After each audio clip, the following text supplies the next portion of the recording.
ਸਤਨਾਮ ਵਾਹਿਗੁਰੂ ਸਾਹਿਬ ਜੀ। हे प्राणनाथ गोबिंद है, कृपा निदान जगद गुरु। हे संसार ताप हरण है, करुणा मैं सब दुख हरो। हे शरण जोग दयाल है, दीनानाथ मया करो। शरीर स्वस्थ कीर्ण समय, सिमरंत नानक राम दामोदर माधव है। तू दरियाओ दाना बीना,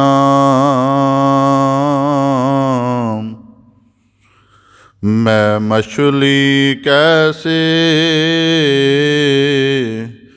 अंत लहा। जह जह देखा तह तह तू है, तुझ ते निकसी फूट मरा। बेसुमार अथाह अगनत तोले,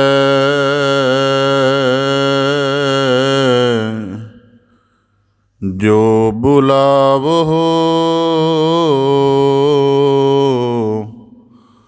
त्यो नानक दास बोले। सतनाम वाहिगुरु साहिब जी। कबीर तू तू करता तू हुआ, मुझ में रहा न हूँ।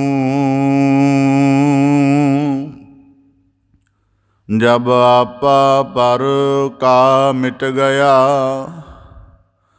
जत देखो तत तू। जब आपा पर का मिट गया, जत देखो तत तू। वाहिगुरु जी का खालसा, वाहिगुरु जी की फतेह। धन धन सतगुरु गुरु गरीब निवाज, पतित पावन भगत वत्सल, कृपा निध दया निध करुणा निध अंतरयामी, अगम अगोचर पार ब्रह्म परमेश्वर सतगुरु श्री गुरु ग्रंथ साहिब जी दीन दयाल पातशाह, तिन्हां दी अपार मेहरमत है, अथाह बख्शिश है, बेअंत असगाह करुणा है सतगुरु साहिब जी दी, जो सानू सब नू अपनी मेहर भरी बख्शिश भरी नज़र करके सतगुरु साहिब जी ने अपनी पावन पवित्र मुबारक चरण शरण हजूरी दे अंतर्गत सतसंगत रूप विच जुड़न दा, शब्द की साधना दे नाल अपने जीवी जीवन की समुची अध्यात्मक घाड़त घड़न दा, सतसंगत के अभ्यास नाल अपने जीवन के अमोलक धन नूं संचण का अवसर बख्शिश करके नवाजिया है जी। आप जी बड़े सुभागशाली हो, बड़े उत्तम कर्मयोगी हो। ਜੋ ਸਤਸੰਗਤ ਰੂਪ ਦੁਆਰਾ ਸਾਧਨਾ ਕਰਦਿਆਂ ਹੋਇਆਂ ਸਤਿਗੁਰੂ ਕੀ ਰਹਿਮਤ ਦੇ ਪਾਤਰ ਬਣਨ ਦਾ ਨਿਰਮਲ ਯਤਨ ਕਰ ਰਹੇ ਹੋ ਜੀ। ਆਪ ਸਤਿਗੁਰੂ ਕੀ ਕਿਰਪਾ ਸਦਕਾ ਆਪ ਜੀ ਬਾਣੀ ਬਿਰਲੋ ਵਿਚਾਰਸੀ, ਜੇ ਕੋ ਗੁਰਮੁਖ ਹੋਏ ਦੇ ਸਿਧਾਂਤ ਅਨੁਸਾਰ ਵਾਕ ਅਨੁਸਾਰ ਬਾਣੀ ਦੀ ਲੜੀਵਾਰ ਵਿਚਾਰ ਦੇ ਨਾਲ ਆਪਣੇ ਜੀਵਨ ਨੂੰ ਗਿਆਨ ਦੇ ਪ੍ਰਕਾਸ਼ ਨਾਲ ਰੁਸ਼ਨਾਉਣ ਦਾ, ਭਰਪੂਰ ਕਰਨ ਦਾ ਯਤਨ ਕਰਦੇ ਹੋ ਜੀ। ਭਗਤ ਸਿਰਮੌਰ ਭਗਤ ਕਬੀਰ ਸਾਹਿਬ ਜੀ ਦੇ ਸ਼ਲੋਕਾਂ ਦੀ ਆਪ ਜੀ ਲੜੀਵਾਰ ਵਿਚਾਰ ਸ਼ਰਵਣ ਕਰ ਰਹੇ ਹੋ। ਪਾਵਨ ਬਾਣੀ ਦੀ ਲੜੀਵਾਰ ਵਿਚਾਰ ਨਾਲ ਜੁੜਨ ਦਾ ਯਤਨ ਕਰੀਏ ਜੀ। ਵਿਚਾਰ ਪ੍ਰਾਰੰਭ ਕਰਨ ਤੋਂ ਪਹਿਲਾਂ ਬੜੇ ਅਦਬ ਸਹਿਤ ਉਚਾਰਨ ਕਰੋ ਜੀ। ਸਤਨਾਮ ਸ੍ਰੀ ਵਾਹਿਗੁਰੂ ਸਾਹਿਬ ਜੀ। ਕਬੀਰ ਤੂੰ ਕਰਤਾ ਤੂੰ ਹੁਆ, ਮੁਝ ਮਹਿ ਰਹਾ ਨਾਹੂ। ਭਗਤ ਸਿਰਮੌਰ ਭਗਤ ਕਬੀਰ ਸਾਹਿਬ ਜੀ ਲੜੀਵਾਰ ਸ਼ਲੋਕਾਂ ਦੇ ਅੰਤਰਗਤ ਇਸ ਤੋਂ ਪਹਿਲੇ 2 ਸ਼ਲੋਕਾਂ ਦੇ ਵਿੱਚ ਭਗਤ ਕਬੀਰ ਸਾਹਿਬ ਜੀ ਨੇ ਆਰੰਭ ਵਿੱਚ ਸਾਨੂੰ ਸਮਝਾਇਆ ਸੀ ਕਿ ਧਰਤੀ ਤੇ ਆਕਾਸ਼ ਦੇ ਵਿੱਚ ਸਭ ਤੋਂ ਵੱਡੀ ਸਮੱਸਿਆ ਹੈ ਦਵੈਤ। ਇਹ ਮਨੁੱਖ ਦਾ ਮਿਟਦਾ ਨਹੀਂ। ਮਨੁੱਖ ਪਲ ਪਲ 'ਤੇ ਆਪਣੀ ਜੀਵਨ ਨੂੰ, ਆਪਣੇ ਜੀਵਨ ਦੇ ਸਾਰੇ ਪਸਾਰੇ ਨੂੰ ਮਾਲਕ ਦੀ ਰਚਨਾ ਦੇ ਮਹਾਂਪਸਾਰ ਨਾਲੋਂ ਤੋੜ ਕੇ ਹਉਮੈ ਦੇ ਛੋਟੇ ਰੂਪਾਂ ਵਿੱਚ ਵੇਖਦਾ ਰਹਿੰਦਾ ਹੈ।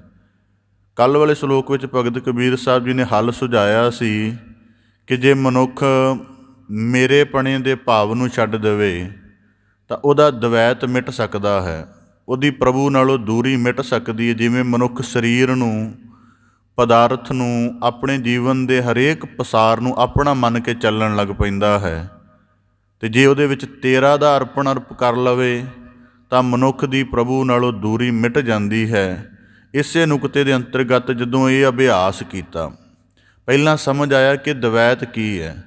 ਫਿਰ ਦਵੈਤ ਨੂੰ ਹੱਲ ਕਰਨ ਦੀ ਇੱਕ ਨੁਕਤਾ ਲੱਭ ਗਿਆ ਕਿ ਮੇਰਾ ਜਿਤਨਾ ਕੁਝ ਵੀ ਵਰਤ ਰਹੇ ਹਾਂ ਉਹਨੂੰ ਵਰਤਦਿਆਂ ਹੋਇਆਂ ਦਾਤਾਰ ਨੂੰ, ਅਕਾਲ ਪੁਰਖ ਨੂੰ ਸਰਵਉੱਚ ਮੰਨ ਕੇ ਚੱਲੀਏ ਤਾਂ ਸਾਡੇ ਅੰਦਰ ਮੈਂ ਪਣੇ ਦੀ ਭਾਵਨਾ ਨਹੀਂ ਪੈਦਾ ਹੋਏਗੀ, ਤੇਰਾ ਦਾ ਭਾਵ ਰਹੇਗਾ। ਅਤੇ ਜਦੋਂ ਇਹ ਭਾਵ ਹੋਰ ਡੂੰਘਾ ਚਲਿਆ ਜਾਏਗਾ ਫਿਰ ਆਉਂਦੀ ਹੈ ਸਾਧਨਾ 'ਤੇ ਗੱਲ ਕਿ ਜਿਹੜਾ ਤੇਰਾ ਭਾਵ ਹੈ ਇਹ ਕਿਵੇਂ ਹੋ ਜਾਵੇ। ਇਹਦੀ ਅਨੁਭਵ ਦੀ ਅਵਸਥਾ ਦਾ ਤੀਜਾ ਸ਼ਲੋਕ ਹੈ। ਭਗਤ ਕਬੀਰ ਸਾਹਿਬ ਜੀ ਅੱਜ ਦੇ ਸ਼ਲੋਕ ਦੁਆਰਾ ਬਖਸ਼ਿਸ਼ ਕਰਦੇ ਹਨ। ਕਬੀਰ ਤੂੰ ਕਰਤਾ ਤੂੰ ਹੁਆ, ਮੁਝ ਮੈਂ ਰਹਾ ਨਾ ਹੂੰ। ਭਗਤ ਕਬੀਰ ਸਾਹਿਬ ਜੀ ਕਹਿੰਦੇ ਤੂੰ ਦਾ ਜ਼ਿਕਰ ਕਰਦਿਆਂ ਹੌਲੀ ਹੌਲੀ ਜੀਵਨ ਦੇ ਵਿੱਚ ਮੈਂ ਦੀ ਮੈਲ, ਮੈਂ ਦਾ ਪ੍ਰਭਾਵ ਇੰਨਾ ਜ਼ਿਆਦਾ ਉਤਰ ਗਿਆ, ਕੇਵਲ ਤੂੰ ਭਾਵ ਕਿ ਅਕਾਲ ਪੁਰਖ ਹੀ ਬਾਕੀ ਹੈ ਅਤੇ ਹੂੰ ਹਮ ਭਾਵ ਸਾਡੀ ਹਸਤੀ ਬਾਕੀ ਨਹੀਂ ਰਹੀ। ਜਿਵੇਂ ਭਗਤ ਕਬੀਰ ਸਾਹਿਬ ਜੀ ਸ਼ਲੋਕਾਂ ਅੰਦਰ ਹੀ ਬਖਸ਼ਿਸ਼ ਕਰਦੇ ਹਨ, ਕਬੀਰ ਸਭ ਤੇ ਹਮ ਬੁਰੇ। ਹਮ ਬੁਰੇ ਦਾ ਭਾਵ ਕਿ ਉਂਝ ਉੱਤਮ ਹਾਂ, ਪਰ ਜਦੋਂ ਅਸੀਂ ਅਹੰ ਦੇ ਤਹਿਤ ਹੋ ਕੇ, ਅਹੰਕਾਰ ਦੇ ਵਸ ਹੋ ਕੇ ਆਪਣੀ ਹਸਤੀ ਨੂੰ ਕਿਸੇ ਨਾ ਕਿਸੇ ਨੁਕਤੇ ਤੋਂ ਖੜ੍ਹਾ ਕਰਦੇ ਹਾਂ ਤਾਂ ਉਹ ਹਸਤੀ ਫਿਰ ਹੌਲੀ ਹੌਲੀ ਬੁਰੇਪਣ ਦੇ ਭਾਵ ਵਿੱਚ ਆ ਜਾਂਦੀ ਹੈ। ਭਾਵ ਕਿ ਜੇ ਆਪਣੀ ਮੈਂ ਦੀ ਸ਼੍ਰੇਸ਼ਟਤਾ ਸਿੱਧ ਕਰਾਂਗੇ ਅਤੇ ਕੋਈ ਦੂਜਾ ਵੀ ਆਪਣੀ ਮੈਂ ਦੀ ਸ਼੍ਰੇਸ਼ਟਤਾ ਸਿੱਧ ਕਰੇਗਾ ਅਤੇ ਯਕੀਨਨ ਹੈ ਤਣਾਅ ਪੈਦਾ ਹੋਏਗਾ ਅਤੇ ਬੁਰਾ ਭਲਾ, ਚੰਗਾ ਮੰਦਾ ਪੈਦਾ ਹੋਏਗਾ। ਇਸ ਕਰਕੇ ਭਗਤ ਕਬੀਰ ਸਾਹਿਬ ਜੀ ਕਹਿੰਦੇ ਤੂੰ ਦਾ ਅਭਿਆਸ ਕਰਦਿਆਂ ਜੀਵਨ ਦੇ ਵਿੱਚੋਂ ਸਾਰੀ ਅਹੰਕਾਰ ਦੀ, ਮੈਂ ਦੀ ਭਾਵ ਹੀ ਮਰ ਗਿਆ ਹੈ। ਜਬ ਆਪਾ ਪਰ ਕਾ ਮਿਟ ਗਿਆ, ਜਤ ਦੇਖੋ ਤਤ ਤੂੰ। ਜਦੋਂ ਇਹ ਭੇਦ ਹੀ ਮੁੱਕ ਗਿਆ ਕਿ ਮੈਂ ਹੈ ਹੀ ਨਹੀਂ, ਪਹਿਲਾਂ ਆਪਣਾ ਆਪ ਮੈਂ ਲੱਗਦਾ ਸੀ। ਭਗਤ ਕਬੀਰ ਸਾਹਿਬ ਜੀ ਕਹਿੰਦੇ ਜਦੋਂ ਇਹ ਭੇਦ ਹੀ ਮਿਟ ਗਿਆ ਫਿਰ ਜਤ ਦੇਖੋ, ਹੁਣ ਜਿਸ ਤਰਫ ਵੀ ਦੇਖਦੇ ਹਾਂ ਤਤ ਤੂੰ, ਉਸੇ ਤਰਫ ਹੀ ਉਹ ਮਾਲਕ ਜ਼ਹੂਰ, ਜ਼ਾਹਰਾ ਜ਼ਹੂਰ, ਹਾਜ਼ਰਾ ਹਜ਼ੂਰ ਸਰੂਪ ਕਰਕੇ ਨਜ਼ਰ ਪੈਂਦਾ ਹੈ। ਇਸ ਪ੍ਰਕਾਰ ਭਗਤ ਕਬੀਰ ਸਾਹਿਬ ਜੀ ਬਖਸ਼ਿਸ਼ ਕਰਦੇ ਹਨ। ਸ਼ਲੋਕ ਨੂੰ ਸ਼ਬਦ ਵਿਚਾਰ ਦੇ ਨੁਕਤੇ ਤੋਂ ਸਮਝਣ ਦਾ, ਵਿਚਾਰਨ ਦਾ ਯਤਨ ਕਰੀਏ। ਭਗਤ ਕਬੀਰ ਸਾਹਿਬ ਜੀ ਨੇ ਬਖਸ਼ਿਸ਼ ਕੀਤੀ, ਕਬੀਰ ਤੂੰ ਕਰਤਾ ਤੂੰ ਹੁਆ। ਇਸ ਤੋਂ ਪਹਿਲਾਂ ਇਹ ਜ਼ਿਕਰ ਕਰਨਾ ਜ਼ਰੂਰੀ ਹੈ ਕਿ ਜਦੋਂ ਮਨੁੱਖ ਆਪਣੀ ਮੈਂ ਪੈਦਾ ਕਰਦਾ ਹੈ, ਮੈਂ ਦਾ ਭਾਵ ਮੇਰਾ ਰਾਜ, ਮੇਰਾ ਘਰ, ਮੇਰਾ ਪਦਾਰਥ, ਮੇਰਾ ਤਾਣ, ਸਭ ਕੁਝ ਜਿਹਦੇ ਨਾਲ ਮੇਰਾ ਜੋੜਦਾ ਹੈ। ਜਦੋਂ ਮਨੁੱਖ ਇਸ ਚੀਜ਼ ਨੂੰ ਪੈਦਾ ਕਰਦਾ ਹੈ ਅਤੇ ਜੇ ਮਨੁੱਖ ਵਿਚਾਰਵਾਨ ਹੋਵੇ ਤਾਂ ਉਹ ਇਸ ਨਿਰਣੇ 'ਤੇ ਪੁੱਜੇਗਾ ਕਿ ਜਿਸ ਚੀਜ਼ ਨੂੰ ਵੀ ਮੈਂ ਮੇਰਾ ਕਹਿ ਕੇ ਸੰਬੋਧਨ ਕਰ ਰਿਹਾ ਹਾਂ, ਇਹਦਾ ਸ੍ਰਿਸ਼ਟੀ ਦੇ ਵਿੱਚ ਹਰ ਇੱਕ ਪੱਧਰ ਤੋਂ ਇੱਕ ਉੱਚਾ ਪੱਖ ਪਹਿਲਾਂ ਹੀ ਮੌਜੂਦ ਹੈ। ਮਤਲਬ ਮੈਂ ਕਰੋੜਪਤੀ ਹਾਂ, ਦੁਨੀਆ ਦੇ ਵਿੱਚ ਅਰਬਪਤੀ ਪਹਿਲਾਂ ਮੌਜੂਦ ਹੈ। ਮੈਂ ਅਰਬਪਤੀ ਹਾਂ, ਦੁਨੀਆ ਦੇ ਵਿੱਚ ਖਰਬਪਤੀ ਪਹਿਲਾਂ ਮੌਜੂਦ ਹੈ। ਮਤਲਬ ਜਦੋਂ ਅਸੀਂ ਇੱਕ ਮੈਂ ਖੜੀ ਕਰਦੇ ਹਾਂ ਆਪਣੀ, ਉਹਦੇ ਤੋਂ ਵੱਡੀ ਮੈਂ ਧਰਤੀ 'ਤੇ ਪਹਿਲਾਂ ਹੀ ਮੌਜੂਦ ਹੁੰਦੀ ਹੈ। ਫਿਰ ਜਿਵੇਂ ਯਤਨ ਕਰਦਾ ਹੈ ਮਨੁੱਖ ਵਿੱਦਿਆ ਦੀ, ਅਕਲ ਦੀ ਕਮਾਈ ਦੇ ਨਾਲ, ਮੈਂ ਵਿਦਵਾਨ, ਮੈਂ ਸਿਆਣਾ, ਤਾਂ ਦੁਨੀਆ ਦੇ ਵਿੱਚ ਪ੍ਰਬੁੱਧ ਚਿੰਤਕ ਵੱਖੋ ਵੱਖਰੇ ਪਏ ਹਨ। ਜਦੋਂ ਮਨੁੱਖ ਆਪਣੇ ਬਲਸ਼ਾਲੀ ਹੋਣ ਦਾ ਕਰਦਾ ਕਿ ਮੈਂ ਬਲਸ਼ਾਲੀ ਹਾਂ, ਮੈਂ ਬੜਾ ਤਾਕਤਵਰ ਹਾਂ, ਤਾਂ ਦੁਨੀਆ 'ਤੇ ਵਧੀਕ ਤੋਂ ਵਧੀਕ ਮਨੁੱਖ ਉਹਦੇ ਤੋਂ ਪਰਾਂ ਪਏ ਹਨ। ਇਸ ਕਰਕੇ ਭਗਤ ਕਬੀਰ ਸਾਹਿਬ ਜਦੋਂ ਇਹ ਕਹਿੰਦਾ ਤੂੰ ਤੂੰ ਕਰਤਾ ਤੂੰ ਹੂਆ, ਅਤੇ ਇਹ ਇਕੱਲਾ ਮੂੰਹ ਤੋਂ ਤੂੰ ਕਹਿਣ ਦਾ ਮਤਲਬ ਨਹੀਂ ਕਿ ਹਰ ਜਗ੍ਹਾ ਨੂੰ ਤੂੰ ਕਹੀ ਜਾਵਾਂ ਅਤੇ ਮੇਰੀ ਹਉਮੈ ਮਿਟ ਗਈ। ਇਹਦਾ ਮਤਲਬ ਹੈ ਕਿ ਜਦੋਂ ਵੀ ਆਪਣੀ ਮੈਂ ਬਿਲਡ ਕੀਤੀ, ਆਪਣੇ ਆਈ ਐਮ ਨੂੰ ਬਿਲਡ ਕੀਤਾ, ਉਦੋਂ ਹੀ ਸਮਝ ਆਈ ਵੀ ਇਹਦੇ ਤੋਂ ਤਾਂ ਵੱਡਾ ਪਹਿਲਾਂ ਹੀ ਮੌਜੂਦ ਹੈ। ਅਤੇ ਫਿਰ ਜਿਹੜਾ ਇਸ ਦੇ ਮੈਂ ਹੋਣ ਦਾ ਅਹੰਕਾਰ, ਮੈਂ ਕਿਸੇ ਸੀਮਾ ਦੇ ਵਿੱਚ ਰਹਿ ਕੇ ਕਰ ਰਿਹਾ ਹਾਂ, ਇਹ ਤਾਂ ਆਪਣੇ ਆਪ ਦੇ ਵਿੱਚ ਹੀ ਨਿਰਰਥਕ ਹੈ।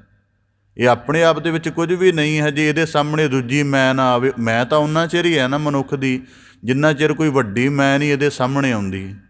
ਹੁਣ ਉਦਾਹਰਨ ਦੇ ਤੌਰ 'ਤੇ ਕੋਈ ਸੀਮਤ ਜੇ ਦਾਇਰੇ 'ਚ ਰਹਿ ਰਿਹਾ ਹੋਵੇ, ਕਿਸੇ ਪੱਖ ਤੋਂ ਵੀ ਕੋਈ ਇਨਸਾਨ, ਉਦਾਹਰਨ ਦੇ ਤੌਰ 'ਤੇ ਧਨ ਦੇ ਪੱਖ ਤੋਂ ਇੱਕ ਇਲਾਕੇ ਵਿੱਚ ਕੋਈ ਬੰਦਾ ਕਰੋੜਪਤੀ ਹੋ ਜਾਏ, ਉਹ ਆਪਣੇ ਇਲਾਕੇ ਤੋਂ ਬਾਹਰ ਹੀ ਨਾ ਜਾਵੇ, ਜਾਂ ਉਹਦੇ ਇਲਾਕੇ ਵਿੱਚ ਕੋਈ ਕਰੋੜ ਤੋਂ ਵੱਧ ਦੀ ਸਮਰੱਥਾ ਵਾਲਾ ਬੰਦਾ ਨਾ ਆਵੇ, ਤਾਂ ਲਗਭਗ ਸਾਰੀ ਜ਼ਿੰਦਗੀ ਉਹਦੀ ਮੈਂ ਕਰੋੜਪਤੀ ਹੋਣ ਦੀ ਜਿਹੜੀ ਅਵਸਥਾ ਉਹ ਬਣੀ ਰਹੇਗੀ, ਉਹਦਾ ਜੀਵਨ ਇਵੇਂ ਬਣਿਆ ਹੀ ਰਹੇਗਾ।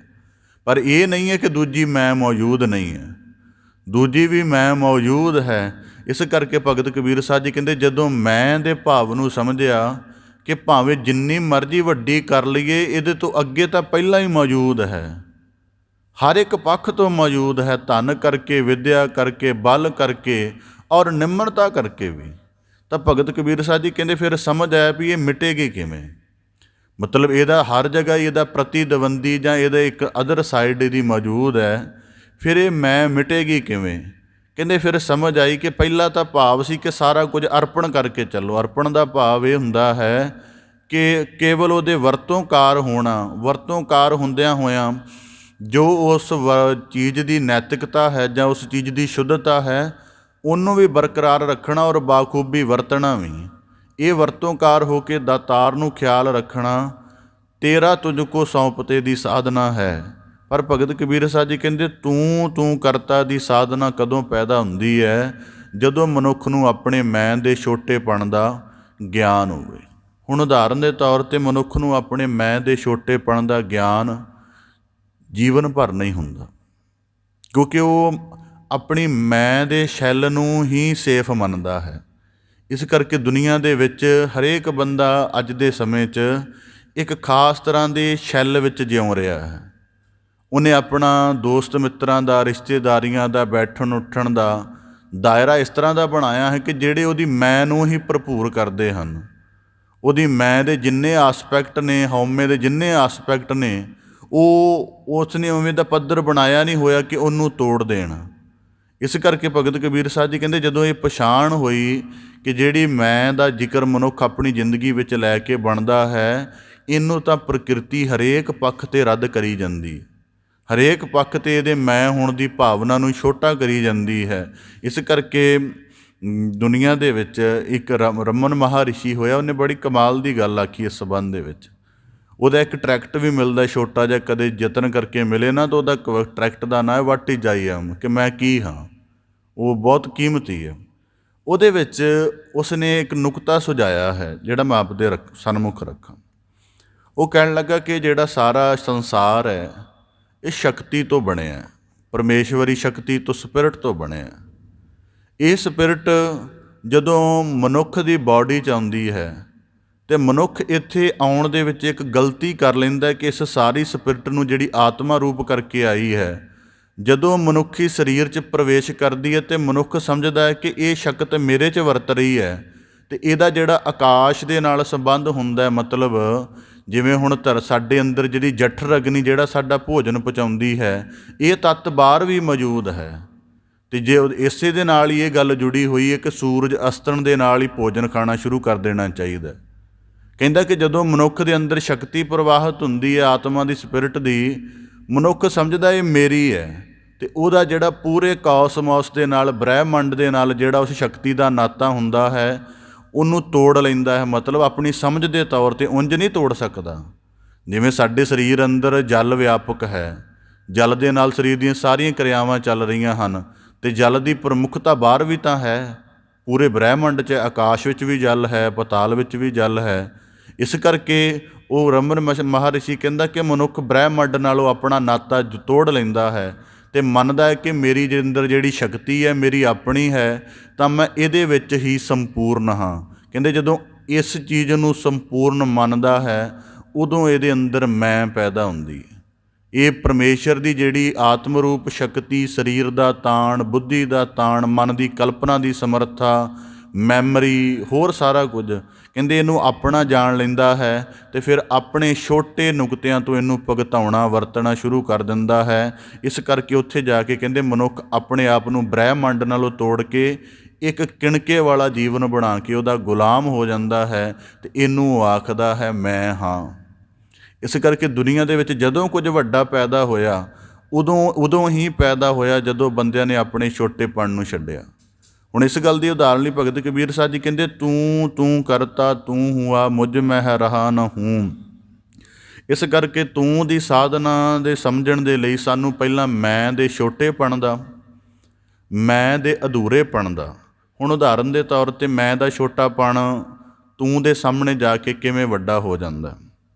ਉਦਾਹਰਨ ਦੇ ਤੌਰ 'ਤੇ ਕੋਈ ਮਨੁੱਖ ਅਗਿਆਨੀ ਹੈ, ਉਹ ਉਦੋਂ ਤੱਕ ਅਗਿਆਨੀ ਹੈ ਜਦੋਂ ਤੱਕ ਮੰਨ ਰਿਹਾ ਕਿ ਮੈਂ ਕੰਪਲੀਟ ਹਾਂ, ਮੈਨੂੰ ਸਾਰਾ ਕੁਝ ਪਤਾ ਹੈ। ਪਰ ਜਦੋਂ ਕਿਸੇ ਦੂਜੇ ਦੀ ਸ਼ਰਨ ਜਾਏਗਾ, ਆਪਣੀ ਮੈਂ ਦੇ ਭਾਵ ਨੂੰ ਥੋੜ੍ਹੇ ਚਿਰ ਲਈ ਤਿਆਗ ਕੇ ਕਿ ਮੈਂ ਕਿਸੇ ਪੱਖੋਂ ਅਧੂਰਾ ਹਾਂ ਜਾਂ ਮੈਨੂੰ ਗਿਆਨ ਦੀ ਕੋਈ ਉਚਾਈ ਨਹੀਂ ਪਤਾ, ਆਪਣੀ ਮੈਂ ਨੂੰ ਕੇਵਲ ਇੰਨੇ ਸਮੇਂ ਲਈ ਤਿਆਗ ਕੇ ਕਿਸੇ ਉੱਤਮ ਵਿਦਵਾਨ ਪੁਰਖ ਦੀ ਸ਼ਰਨ ਜਾਏਗਾ, ਤਾਂ ਉਹਦੇ ਗਿਆਨ ਦਾ ਲਾਭ ਉਹ ਆਪਣੀ ਮੈਂ ਦੇ ਭਾਵ ਨੂੰ ਤਿਆਗ ਕੇ ਹੀ ਉਠਾ ਸਕੇਗਾ। ਇਸ ਕਰਕੇ ਸਤਿਗੁਰੂ ਸਾਹਿਬ ਜੀ ਨੇ ਬਾਣੀ 'ਚ ਵਾਕ ਆਖਿਆ ਨਾ, ਮਨ ਕੀ ਮਤ ਤਿਆਗੋ ਹਰ ਜਨ, ਇਹਾ ਬਾਤ ਕਠੈਨੀ। ਹੁਣ ਜਿਹੜੇ ਬੰਦੇ ਜੀਵਨ ਵਿੱਚ ਗੁਣਾਂ ਕਰਕੇ ਭਰਪੂਰ ਹਨ, ਜਾਂ ਗੁਣਾਂ ਕਰਕੇ ਉਹਨਾਂ ਦੇ ਜੀਵਨ ਵਿੱਚ ਦਿਨ ਬਾਅਦ ਦਿਨ ਖੂਬੀਆਂ ਵੱਧਦੀਆਂ ਜਾ ਰਹੀਆਂ ਹਨ, ਜਾਂ ਉਹਦਾ ਕਾਰਨ ਕੀ ਹੈ ਕਿ ਉਹਨਾਂ ਬੰਦਿਆਂ ਨੇ ਜਿਹੜੀ ਉਹਨਾਂ ਦੇ ਜੀਵਨ 'ਚ ਮੈਂ ਹੋਣ ਦੀ, ਜਾਂ ਮੈਂ ਪੂਰਾ ਹਾਂ, ਜਾਂ ਮੈਂ ਸ਼੍ਰੇਸ਼ਟ ਹਾਂ, ਇਹ ਵਾਲੀ ਜਿਹੜੀ ਉਹਨਾਂ ਦੇ ਅੰਦਰ ਖਿਆਲ ਕੰਮ ਕਰਦਾ ਹੈ, ਉਹਨਾਂ ਨੇ ਉਸ ਜੀਵਨ ਨੂੰ ਬਹੁਤ ਹੱਦ ਤੱਕ ਕੱਢਿਆ ਹੋਇਆ ਹੈ। ਇਬਨ ਅਲ ਅਰਬੀ ਇਸਲਾਮ ਦੇ ਬੜੇ ਵੱਡੇ ਚਿੰਤਕ ਹੋਏ ਨੇ। ਉਹਨਾਂ ਆਪਣੇ ਜੀਵਨ 'ਚ ਗਿਆਨ ਦੀ ਸੰਪੂਰਨਤਾ ਨੂੰ ਪ੍ਰਾਪਤ ਕਰਨ ਦੇ ਲਈ ਵਡੇਰੀਆਂ ਉਮਰਾਂ ਦੇ ਵਿੱਚ ਜਾ ਕੇ ਵੀ ਆਪਣੇ ਨਵੇਂ ਉਸਤਾਦ ਧਾਰਨ ਕੀਤੇ, ਅਤੇ ਮੰਨਿਆ ਜਾਂਦਾ ਕਿ ਦੁਨੀਆ ਦੇ ਪ੍ਰਮੁੱਖ 70 ਜਿਹੜੇ ਵਿਦਵਾਨ ਸਨ, ਉਹਨਾਂ ਦੇ ਟੀਚਰ ਸਨ। ਇਹ ਉਦੋਂ ਹੀ, ਜਿਵੇਂ ਅਸੀਂ ਆਮ ਕਰਕੇ ਨੇ ਸਿੱਖ ਦੇ ਭਾਵ 'ਚ ਰਹਿਣਾ ਚਾਹੀਦਾ ਹੈ, ਅਤੇ ਸਿੱਖ ਦਾ ਭਾਵ ਇਹ ਹੈ ਕਿ ਆਪਣੇ ਜੀਵਨ ਦਾ ਜਿਹੜਾ ਵਹਿਣ ਹੈ, ਚਾਹੇ ਉਹ ਗਿਆਨ ਦਾ ਹੈ, ਬੰਦਗੀ ਦਾ ਹੈ, ਜਾਂ ਕਿਸੇ ਹੋਰ ਪੱਖ ਦਾ ਹੈ, ਉਹਨੂੰ ਮੰਨ ਕੇ ਚੱਲਣਾ ਕਿ ਉਹਦੇ ਅੰਦਰ ਅਧੂਰਾਪਣ ਹੈ, ਅਤੇ ਇਹ ਅਧੂਰਾਪਣ ਮੈਂ ਕਰਕੇ ਹੈ। ਜੇ ਮੈਂ ਦੀ ਭਾਵਨਾ ਤਿਆਗ ਦਿੱਤੀ ਜਾਵੇਗੀ ਤਾਂ ਸੰਪੂਰਨ ਹੋ ਜਾਵੇਗਾ। ਇਸੇ ਤਰ੍ਹਾਂ ਭਗਤ ਕਬੀਰ ਸਾਹਿਬ ਜੀ ਆਖਦੇ, ਕਬੀਰ ਤੂੰ ਕਰਤਾ ਤੂੰ ਹੁਆ ਮੁਝ ਮਹਿ ਰਹਾ ਨ ਹੂੰ, ਕਿ ਜਦੋਂ ਆਪਣੀ ਮੈਂ ਦੇ ਛੋਟੇਪਣ ਦਾ ਗਿਆਨ ਹੋਇਆ, ਫਿਰ ਸਮਝ ਆਈ ਕਿ ਜੇ ਅਸੀਂ ਧਰਤੀ 'ਤੇ ਮੈਂ ਬਿਲਡ ਕਰਦੇ ਹਾਂ, ਅਤੇ ਇਹ ਮੈਂ ਜੇ ਸਾਡੇ ਜਿਉਂਦਿਆਂ ਜੀ ਅਸੀਂ ਕੋਈ ਨਹੀਂ ਤੋੜ ਸਕਦਾ, ਤਾਂ ਮੌਤ ਦੀ ਅਟੱਲ ਸੱਚਾਈ ਇਹਨੂੰ ਤੋੜ ਦਿੰਦੀ ਹੈ। ਇਸ ਕਰਕੇ ਬਾਬਾ ਫਰੀਦ ਸਾਹਿਬ ਜੀ ਪ੍ਰਸ਼ਨ ਕਰਦੇ ਹਨ ਬਾਣੀ ਦੇ ਵਿੱਚ, ਫਰੀਦਾ ਜਿਮੀ ਪੁਛੈ ਸਮਾਨ ਫਰੀਦਾ ਖੇਵਟ ਕਿੰਨ ਗਏ। ਜਿਹੜੇ ਕੱਲ੍ਹ ਇਸ ਧਰਤੀ ਦੀ ਸੱਤਾ 'ਤੇ ਸਤਾਹ 'ਤੇ ਖਲੋ ਕੇ ਕਹਿ ਰਹੇ ਸਨ, ਇਸ ਕੁੱਲ ਜਿਮੀ ਦਾ ਮਾਲਕ ਮੈਂ ਹਾਂ, ਅਤੇ ਧਰਤੀ ਆਖਦੀ ਹੈ ਕਿ ਕੱਲ੍ਹ ਤੱਕ ਉਹਨਾਂ ਦਾ ਦਮਗਜਾ ਸੀ, ਪਰ ਅੱਜ ਕਾਲ ਦੀ ਮਾਰ ਨੇ ਉਹਨਾਂ ਨੂੰ ਇੱਕ ਕਬਰ ਵਿੱਚ ਪਾਇਆ ਹੋਇਆ ਹੈ। ਕੱਲ੍ਹ ਆਪਣੀ ਹਿਲ ਜੁਲਣ ਨਾਲ ਸਾਰੇ ਜਗਤ ਨੂੰ ਪਰੇਸ਼ਾਨ ਕਰ ਰਹੇ ਸਨ, ਅੱਜ ਉਹੀ ਕਬਰ ਹੈ ਜਿਹੜੀ ਨੀਵੀਂ ਚਲੀ ਗਈ, ਅਤੇ ਉਹਦੇ ਉੱਪਰੋਂ ਰਾਹ ਬਣ ਗਿਆ, ਅਤੇ ਬੜੇ ਲੋਕ ਲੰਘਦੇ ਜਾ ਰਹੇ ਨੇ, ਅਤੇ ਕੋਈ ਉਜਰ ਇਤਰਾਜ਼ ਵੀ ਨਹੀਂ ਕਰ ਸਕਦੇ। ਇਸ ਕਰਕੇ ਮੈਂ ਛੋਟਾਪਣ ਹੈ। ਇਸ ਕਰਕੇ ਜਿੰਨੇ ਦੁਨੀਆ ਦੇ ਵਿੱਚ ਰੱਬੀ ਪੁਰਖ ਹੋਏ ਹਨ, ਦੇਖੋ ਉਹਨਾਂ ਨੇ ਮੈਂ ਦੇ ਤਿਆਗਣ 'ਤੇ ਬੜਾ ਜ਼ੋਰ ਦਿੱਤਾ ਕਿ ਇਹਦੇ ਨਾਲ ਹੀ ਦੁਨੀਆ 'ਤੇ ਉਪਦਰਵ ਪੈਦਾ ਹੁੰਦਾ। ਕੱਲ੍ਹ ਵੀ ਜ਼ਿਕਰ ਕੀਤਾ ਸੀ ਮਨੋਵਿਗਿਆਨਕ ਕਾਰਨ ਕਿ ਜਦੋਂ ਇੱਕ ਮੈਂ ਪੈਦਾ ਹੋਏਗੀ ਤਾਂ ਦੂਜੀ ਆਪਣੇ ਆਪ ਪੈਦਾ ਹੋਏਗੀ, ਤੀਜੀ, ਚੌਥੀ, ਇਹ ਸਿਲਸਿਲਾ ਮੁੱਕੇਗਾ ਹੀ ਨਹੀਂ। ਅਤੇ ਹਰ ਬੰਦਾ ਆਪਣੀ ਉੱਤਮਤਾ ਸਿੱਧ ਨੂੰ ਕਰਨ 'ਤੇ ਲੱਗੇਗਾ। ਅਤੇ ਇਹ ਝਗੜਾ ਕਦੋਂ ਸੋਲਵ ਹੋਏਗਾ? ਜਦੋਂ ਮਨੁੱਖ ਕਹੇਗਾ ਕਿ ਅਸੀਂ ਕੁਝ ਨਹੀਂ, ਅਸੀਂ ਕੇਵਲ ਰਚਨਾ ਮਾਤਰ ਹਾਂ। ਸਾਡਾ ਖਿਲਾਵਣਹਾਰ, ਸਾਡਾ ਰਚਨਹਾਰ, ਸਾਡੇ ਜੀਵਨ ਦੀ ਸਮੁੱਚੀ ਕਿਰਿਆ ਨੂੰ ਨੱਥਣ ਵਾਲਾ ਮਾਲਕ ਕੋਈ ਬੇਅੰਤ ਹੋਰ। ਇਸ ਕਰਕੇ ਭਗਤ ਕਬੀਰ ਸਾਹਿਬ ਜੀ ਕਹਿੰਦੇ ਤੂੰ ਕਰਤਾ ਤੂੰ ਹੂੰ ਇੱਕ ਪ੍ਰਮਾਣ ਆਪਦੇ ਸਨਮੁਖ ਰੱਖਦਿਆਂ ਕਿ ਜਿਹੜਾ ਤੂੰ ਕਰਨਾ ਕੀ ਹੁੰਦਾ। ਕੋਈ ਉੱਤਮ ਮਹਾਤਮਾ ਕਿਸੇ ਜੰਗਲ ਦੇ ਵਿੱਚ ਕੁਟੀਆ ਪਾ ਕੇ ਰਹਿੰਦੇ ਸਨ। ਜੰਗਲ ਦੇ ਵਿੱਚ ਉਹ ਆਪਣਾ ਅਭਿਆਸ ਕਰਿਆ ਕਰਦੇ ਸਨ, ਬੰਦਗੀ ਦੀ, ਧਨ ਦੀ ਕਮਾਈ ਕਰਿਆ ਕਰਦੇ ਸਨ। ਕੋਈ ਉੱਤਮ ਪੁਰਖ, ਕੋਈ ਉਹਨਾਂ ਦੇ ਜੀਵਨ ਦੀ ਮਹਿਮਾ ਸੁਣ ਕੇ ਕੋਈ ਦੁਸ਼ਟ ਪੁਰਖ ਸੀ ਜਿਹੜਾ ਆਪਣੇ ਜੀਵਨ ਦੇ ਅਵਗੁਣਾਂ ਤੋਂ ਬੜਾ ਤੰਗ ਸੀ। ਆਪਣੇ ਜੀਵਨ ਦੀ ਜਿੰਨੀ ਉਹਦੀ ਵਕਾਰਾਂ ਕਰਕੇ ਗਿਰਾਵਟ ਸੀ, ਬੜਾ ਪਛੇਮਾਨ ਸੀ ਅਤੇ ਉਹਨੂੰ ਜੀਵਨ ਦੇ ਵਿੱਚ ਕੋਈ ਨੇੜੇ ਨਾ ਬੈਠਣ ਦਿਆ ਕਰੇ। ਕਿਸੇ ਨੇ ਕਿਹਾ ਕਿ ਉਹ ਉੱਤਮ ਪੁਰਖ ਜੰਗਲ ਵਿੱਚ ਰਹਿੰਦੇ ਨੇ, ਉਹਨਾਂ ਪਾਸ ਚੱਲ ਜਾ, ਉਹ ਸ਼ਾਇਦ ਤੇਰੇ ਜੀਵਨ ਦਾ ਭਲਾ ਕਰ ਦੇਣ। ਉਹਨਾਂ ਕੋਲ ਚਲਾ ਗਿਆ। ਦਿਵ ਦ੍ਰਿਸ਼ਟ ਵਾਲੇ ਪੁਰਖ ਸਨ। ਜਾਣ ਲਿਆ ਕਿ ਇਹ ਮਨੁੱਖ ਬੜੇ ਗਿਰਾਵਟ ਭਰੇ ਜੀਵਨ ਨੂੰ ਜਿਉਣ ਵਾਲਾ, ਇਹਦੇ ਸਮੁੱਚੇ ਜੀਵਨ 'ਚ ਵਿਕਾਰਾਂ ਦੀ, ਅਵਗੁਣਾਂ ਦੀ, ਗੁਨਾਹਾਂ ਦੀ ਮੈਲ ਭਰੀ ਹੋਈ ਹੈ। ਉਹਨਾਂ ਨੂੰ ਜਾ ਕੇ, ਉਹ ਸਮਾਧੀ ਲੀਨ ਬੈਠੇ ਸਨ, ਉਹਨਾਂ ਨੂੰ ਜਾ ਕੇ ਕਹਿਣ ਲੱਗਾ ਜੀ ਮੈਂ ਬੜਾ ਦੁਸ਼ਟ ਹਾਂ, ਮੈਂ ਬੜੇ ਅਵਗੁਣ ਕੀਤੇ ਨੇ, ਬੜੇ ਪਾਪ ਕਰਮ ਕੀਤੇ ਨੇ, ਮੈਂ ਆਪਣੇ ਜੀਵਨ ਤੋਂ ਬੜਾ ਘ੍ਰਿਣਤ ਹਾਂ, ਕਿਰਪਾ ਕਰਕੇ ਮੇਰੇ ਜੀਵਨ ਨੂੰ ਨਿਰਮਲ ਭਾਵ ਬਖਸ਼ੋ, ਭਾਵ ਕਿ ਮੈਨੂੰ ਆਪਣਾ ਜੀਵਨ ਚੰਗਾ ਲੱਗਣਾ ਸ਼ੁਰੂ ਹੋ ਜਾਏ। ਉਸ ਮਹਾਤਮਾ ਨੇ ਬੜਾ ਸੁੰਦਰ ਉਹਨੂੰ ਉੱਤਰ ਦਿੱਤਾ। ਮਹਾਤਮਾ ਕਹਿਣ ਲੱਗਾ ਮੈਂ ਵੀ ਅਪਰਾਧੀ ਹਾਂ, ਮੈਂ ਵੀ ਚੋਰ ਹਾਂ, ਮੈਂ ਵੀ ਡਾਕੂ ਹਾਂ, ਮੈਂ ਬੜਾ ਕੁਝ ਹਾਂ। ਤਾਂ ਉਹ ਜਿਹੜਾ ਇਨਸਾਨ ਉਹਨਾਂ ਕੋਲ ਗਿਆ ਸੀ, ਜਿਹੜਾ ਅਵਗੁਣੀ ਸੀ, ਕਹਿਣ ਲੱਗਾ ਜੀ ਨਹੀਂ ਤੁਸੀਂ ਤਾਂ ਮਹਾਤਮਾ ਹੋ। ਕਹਿਣ ਲੱਗਾ ਨਹੀਂ, ਮੇਰਾ ਤੂੰ ਵਾਕ ਨਹੀਂ ਸਮਝਿਆ। ਮੈਂ ਕਿਹਾ ਮੈਂ ਵੀ ਡਾਕੂ ਹਾਂ, ਚੋਰ ਹਾਂ, ਬੜਾ ਕੁਝ ਗਲਤ ਮਲਤ ਹਾਂ ਮੈਂ। ਕਹਿਣ ਲੱਗਾ ਜੀ ਨਹੀਂ ਤੁਸੀਂ ਤਾਂ ਮਹਾਤਮਾ ਹੋ। ਕਹਿਣ ਲੱਗਾ ਤੂੰ ਸਮਝਿਆ ਨਹੀਂ। ਮੈਂ ਕਿਹਾ ਕਿ ਮੈਂ ਬੜਾ ਡਾਕੂ ਹਾਂ, ਬੜਾ ਚੋਰ ਹਾਂ, ਬੜਾ ਲੁਟੇਰਾ ਹਾਂ, ਬੜਾ ਗਲਤ ਕਿਸਮ ਦਾ ਸ਼ਖਸ ਹਾਂ। ਉਹ ਕਹਿਣ ਲੱਗਾ ਜੀ ਮੈਂ ਸਮਝਿਆ ਨਹੀਂ। ਫਿਰ ਉਹ ਕਹਿਣ ਲੱਗੇ ਇਹਦਾ ਮਤਲਬ ਇਹ ਹੈ ਕਿ ਆਪਣੇ ਆਪ ਨੂੰ ਚੋਰ, ਡਾਕੂ, ਲੁਟੇਰਾ ਕਹਿਣ ਤੋਂ ਪਹਿਲਾਂ ਮੈਂ ਇੱਕ ਸ਼ਬਦ ਵਰਤਿਆ ਹੈ ਮੈਂ ਦਾ ਭਾਵ ਇਹ ਹੈ ਕਿ ਜਦੋਂ ਤੂੰ ਆਪਣੇ ਆਪ ਨੂੰ ਸਮਝਦਾ ਕਿ ਮੈਂ ਹਾਂ, ਮੈਂ ਸ਼੍ਰੇਸ਼ਟ ਹਾਂ, ਮੈਂ ਆਪਣੇ ਬਲ ਨਾਲ ਕਿਸੇ ਨੂੰ ਕਤਲ ਕਰ ਸਕਦਾ ਹਾਂ, ਕਹਿੰਦੇ ਉਦੋਂ ਤੂੰ ਚੋਰ ਬਣਦਾ ਹੈ। ਜਦੋਂ ਸਮਝੇ ਕਿ ਜਿਹੜਾ ਬਲ ਆਤਮਾ ਕਰਕੇ ਮੇਰੇ ਅੰਦਰ ਵਰਤ ਰਿਹਾ, ਜਿਹਨੂੰ ਮੈਂ ਮਾਰ ਰਿਹਾ ਉਹਦੇ ਅੰਦਰ ਵੀ ਵਰਤ ਰਿਹਾ ਹੈ, ਅਤੇ ਤੂੰ ਜ਼ਿੰਦਗੀ 'ਚ ਕਦੀ ਕਾਤਲ ਨਹੀਂ ਬਣ ਸਕੇਗਾ। ਤੈਨੂੰ ਜੇ ਪਤਾ ਹੋਵੇ ਕਿ ਸਾਡੇ ਦੋਵਾਂ ਦਾ ਆਧਾਰ ਆਤਮ ਹੈ ਅਤੇ ਜਿਹੜੀ ਆਤਮਾ ਦੂਜੇ ਅੰਦਰ ਵਿਆਪਕ ਹੈ ਉਹੀ ਮੇਰੇ ਅੰਦਰ ਵਿਆਪਕ ਹੈ, ਜੇ ਉਹਨੂੰ ਤੂੰ ਉਹਦਾ ਕਿਸੇ ਤਰ੍ਹਾਂ ਵੀ ਬੇਅਦਬ ਨਹੀਂ ਕਰਨਾ ਚਾਹੇਗਾ ਅਤੇ ਕਦੀ ਜੀਵਨ 'ਚ ਕਾਤਲ ਨਹੀਂ ਹੋ ਸਕੇਗਾ। ਫਿਰ ਇੰਝ ਹੀ ਜਦੋਂ ਤੂੰ ਸਮਝੇਗਾ ਕਿ ਜਿਸ ਰੂਪ ਦੇ ਵਿੱਚ ਮਾਲਕ ਮੈਨੂੰ ਦੇਖ ਰਿਹਾ ਹੈ ਅਤੇ ਜਿਹਦੀ ਮੈਂ ਜੇਬ ਕੱਟਦਾ ਹਾਂ ਉਹਦੇ ਅੰਦਰ ਵੀ ਉਹ ਵਿਆਪਕ ਹੈ। ਭਾਵੇਂ ਜੇਬ ਕੱਟਣ ਵਾਲਾ ਮੈਨੂੰ ਨਾ ਪਕੜ ਸਕੇ, ਪਰ ਮੇਰੀ ਆਤਮਾ ਅਤੇ ਉਹਦੀ ਆਤਮਾ ਦਾ ਜ਼ਹੂਰ ਜਿਹੜਾ ਇੱਕੋ ਹੈ ਉਹ ਮੈਨੂੰ ਜੇਬ ਕੱਟਦੇ ਨੂੰ ਦੇਖ ਲੈਂਦਾ ਹੈ। ਇਸ ਕਰਕੇ ਚੋਰ ਹੋਣ ਤੋਂ ਵੀ ਬਚਿਆ ਜਾ ਸਕਦਾ। ਨਿੰਦਕ ਹੋਣ ਦਾ ਭਾਵ ਹੈ ਕਿ ਜੇ ਮੇਰੇ ਨਿੰਦਿਆ ਦੇ ਵਾਕ ਕਰਦਿਆਂ ਦੂਜੇ ਨੂੰ ਸਮਝ ਨਹੀਂ ਆਈ ਕਿ ਮੈਂ ਨਿੰਦਿਆ ਕੀਤੀ ਹੈ, ਤਾਂ ਜਿਹੜੀ ਆਤਮ ਸਰੂਪ ਦੀ ਸ਼ੁੱਧਤਾ ਹੈ ਉਹ ਨਿਰਣਾ ਕਰ ਲੈਂਦੀ ਹੈ ਕਿ ਇਹਦੇ ਅੰਦਰ ਦਵੈਤ ਸੀ, ਨਫ਼ਰਤ ਸੀ, ਅਤੇ ਇੰਨੇ ਵਾਕ ਇਸ ਨੁਕਤੇ ਤੋਂ ਕੱਥੇ ਹਨ। ਇਸ ਕਰਕੇ ਕਹਿੰਦਾ ਜਦੋਂ ਅਸੀਂ ਆਤਮ ਦੇ ਜ਼ਹੂਰ ਨੂੰ, ਪਰਮਾਤਮਾ ਦੇ ਨੂਰ ਨੂੰ ਸਭ ਪਾਸੇ ਰਮਿਆ ਦੇਖਦੇ ਹਾਂ, ਫਿਰ ਸਾਡੀ ਮੈਂ ਨਹੀਂ ਪੈਦਾ ਹੁੰਦੀ, ਅਤੇ ਜਦੋਂ ਸਾਡੀ ਮੈਂ ਪੈਦਾ ਹੁੰਦੀ ਹੈ ਉਦੋਂ ਅਸੀਂ ਕੁਝ ਵੀ ਕਰ ਸਕਦੇ ਹਾਂ। ਇਸ ਕਰਕੇ ਤੇਰੇ ਚੋਰ ਹੋਣ ਦਾ, ਡਾਕੂ ਹੋਣ ਦਾ, ਲੁਟੇਰੇ ਹੋਣ ਦਾ ਮੈਂ ਭਾਵ ਹੈ ਕਿ ਤੂੰ ਆਪਣੇ ਆਪ ਨੂੰ ਕਿਸੇ ਨਾ ਕਿਸੇ ਪੱਖ ਤੋਂ ਸ਼੍ਰੇਸ਼ਟ ਜਾਂ ਉੱਤਮ ਮੰਨਦਾ ਹੈ ਅਤੇ ਪ੍ਰਭੂ ਦੀ ਕਿਰਪਾ ਰੂਪ ਤੋਂ ਇਨਕਾਰੀ ਹੈ। ਉਸ ਅਪਰਾਧੀ ਨੂੰ ਗਿਆਨ ਹੋ ਗਿਆ ਤਾਂ ਉਹਨੇ ਵਾਕਿਆ ਸਮਝਿਆ। ਹੁਣ ਜਦੇ ਜੀਵਨ ਦੇ ਵਿੱਚ ਦੇਖ ਲੈਣਾ, ਅਸੀਂ ਜ਼ਿੰਦਗੀ 'ਚ ਕਿਸੇ ਦਾ ਅਪਮਾਨ ਕਰਦੇ ਹਾਂ, ਇਸੇ ਕਰਕੇ ਕਰਦੇ ਹਾਂ ਸਾਨੂੰ ਦਿਮਾਗ 'ਚ ਪਤਾ ਹੁੰਦਾ ਕਿ ਅਸੀਂ ਇਹਦੇ ਅਪਮਾਨ ਕਰਨ ਦੇ ਯੋਗ ਹਾਂ, ਮਤਲਬ ਇਸ ਨੂੰ ਗਾਲਾਂ ਕੱਢ ਸਕਦੇ ਹਾਂ, ਮੰਦਾ ਭਲਾ ਕਹਿ ਸਕਦੇ ਹਾਂ, ਇਹ ਸਾਡੇ ਤੋਂ ਛੋਟਾ, ਇਹ ਸਾਡੇ ਤੋਂ ਘੱਟ ਹੈ, ਇਹ ਸਾਡੇ ਤੋਂ ਨੀਵਾਂ ਹੈ, ਇਹ ਸਾਡੇ ਤੋਂ ਪਿੱਛੇ ਹੈ। ਇਹ ਮਾਨਸਿਕ ਸਮਝ ਸਾਡੀ ਕੰਮ ਕਰਦੀ ਹੈ ਕਿਸੇ ਦੇ ਅਪਮਾਨ ਦੇ ਵਿੱਚ ਤਾਂ ਕਰਦੇ ਹਾਂ। ਪਰ ਜੇ ਇਹ ਸਮਝੀਏ ਕਿ ਹਰ ਦੇ ਅੰਦਰ ਮਾਲਕ ਦਾ ਜ਼ਹੂਰ ਹੈ, ਭਾਵੇਂ ਇਹ ਉਹਦੇ ਜ਼ਹੂਰ ਨੂੰ ਨਹੀਂ ਸਮਝ ਰਿਹਾ ਪਰ ਹੈ ਤਾਂ ਇਹਦੇ ਅੰਦਰ ਹੈ ਹੀ। ਇਸ ਕਰਕੇ ਭਗਤ ਕਬੀਰ ਸਾਹਿਬ ਜੀ ਕਹਿੰਦੇ ਤੂੰ ਕਰਤਾ ਤੂੰ ਹੂਆ। ਮੈਂ ਤਾਂ ਛੱਡਣੀ ਹੈ ਕਿ ਜੀਵਨ ਦੇ ਵਿੱਚ ਨਿਮਨਤਾ ਨਾ ਪੈਦਾ ਹੋਵੇ। ਹੁਣ ਉਦਾਹਰਨ ਦੇ ਤੌਰ 'ਤੇ ਜਿਨ੍ਹਾਂ ਨੇ ਮੈਂ ਛੱਡੀ ਹੈ ਉਹਨਾਂ ਦਾ ਜੀਵਨ, ਇੱਕ ਦਫਾ ਕਿਸੇ ਉੱਤਮ ਮਹਾਤਮਾ ਨੂੰ ਪੁੱਛਿਆ ਕਿ ਕੋਈ ਬੰਦਾ ਐਸਾ ਦੱਸੋ ਜਿਹਨੇ ਮੈਂ ਛੱਡੀ ਹੋਵੇ, ਅਤੇ ਉਹਨੇ ਖਾਕ ਦੀ ਇੱਕ ਮੁੱਠ ਭਰ ਕੇ ਨਾ ਅਤੇ ਉਹਦੇ ਸਾਹਮਣੇ ਕਰ ਦਿੱਤੀ, ਮਿੱਟੀ ਦੇ ਮੁੱਠ ਭਰ ਕੇ।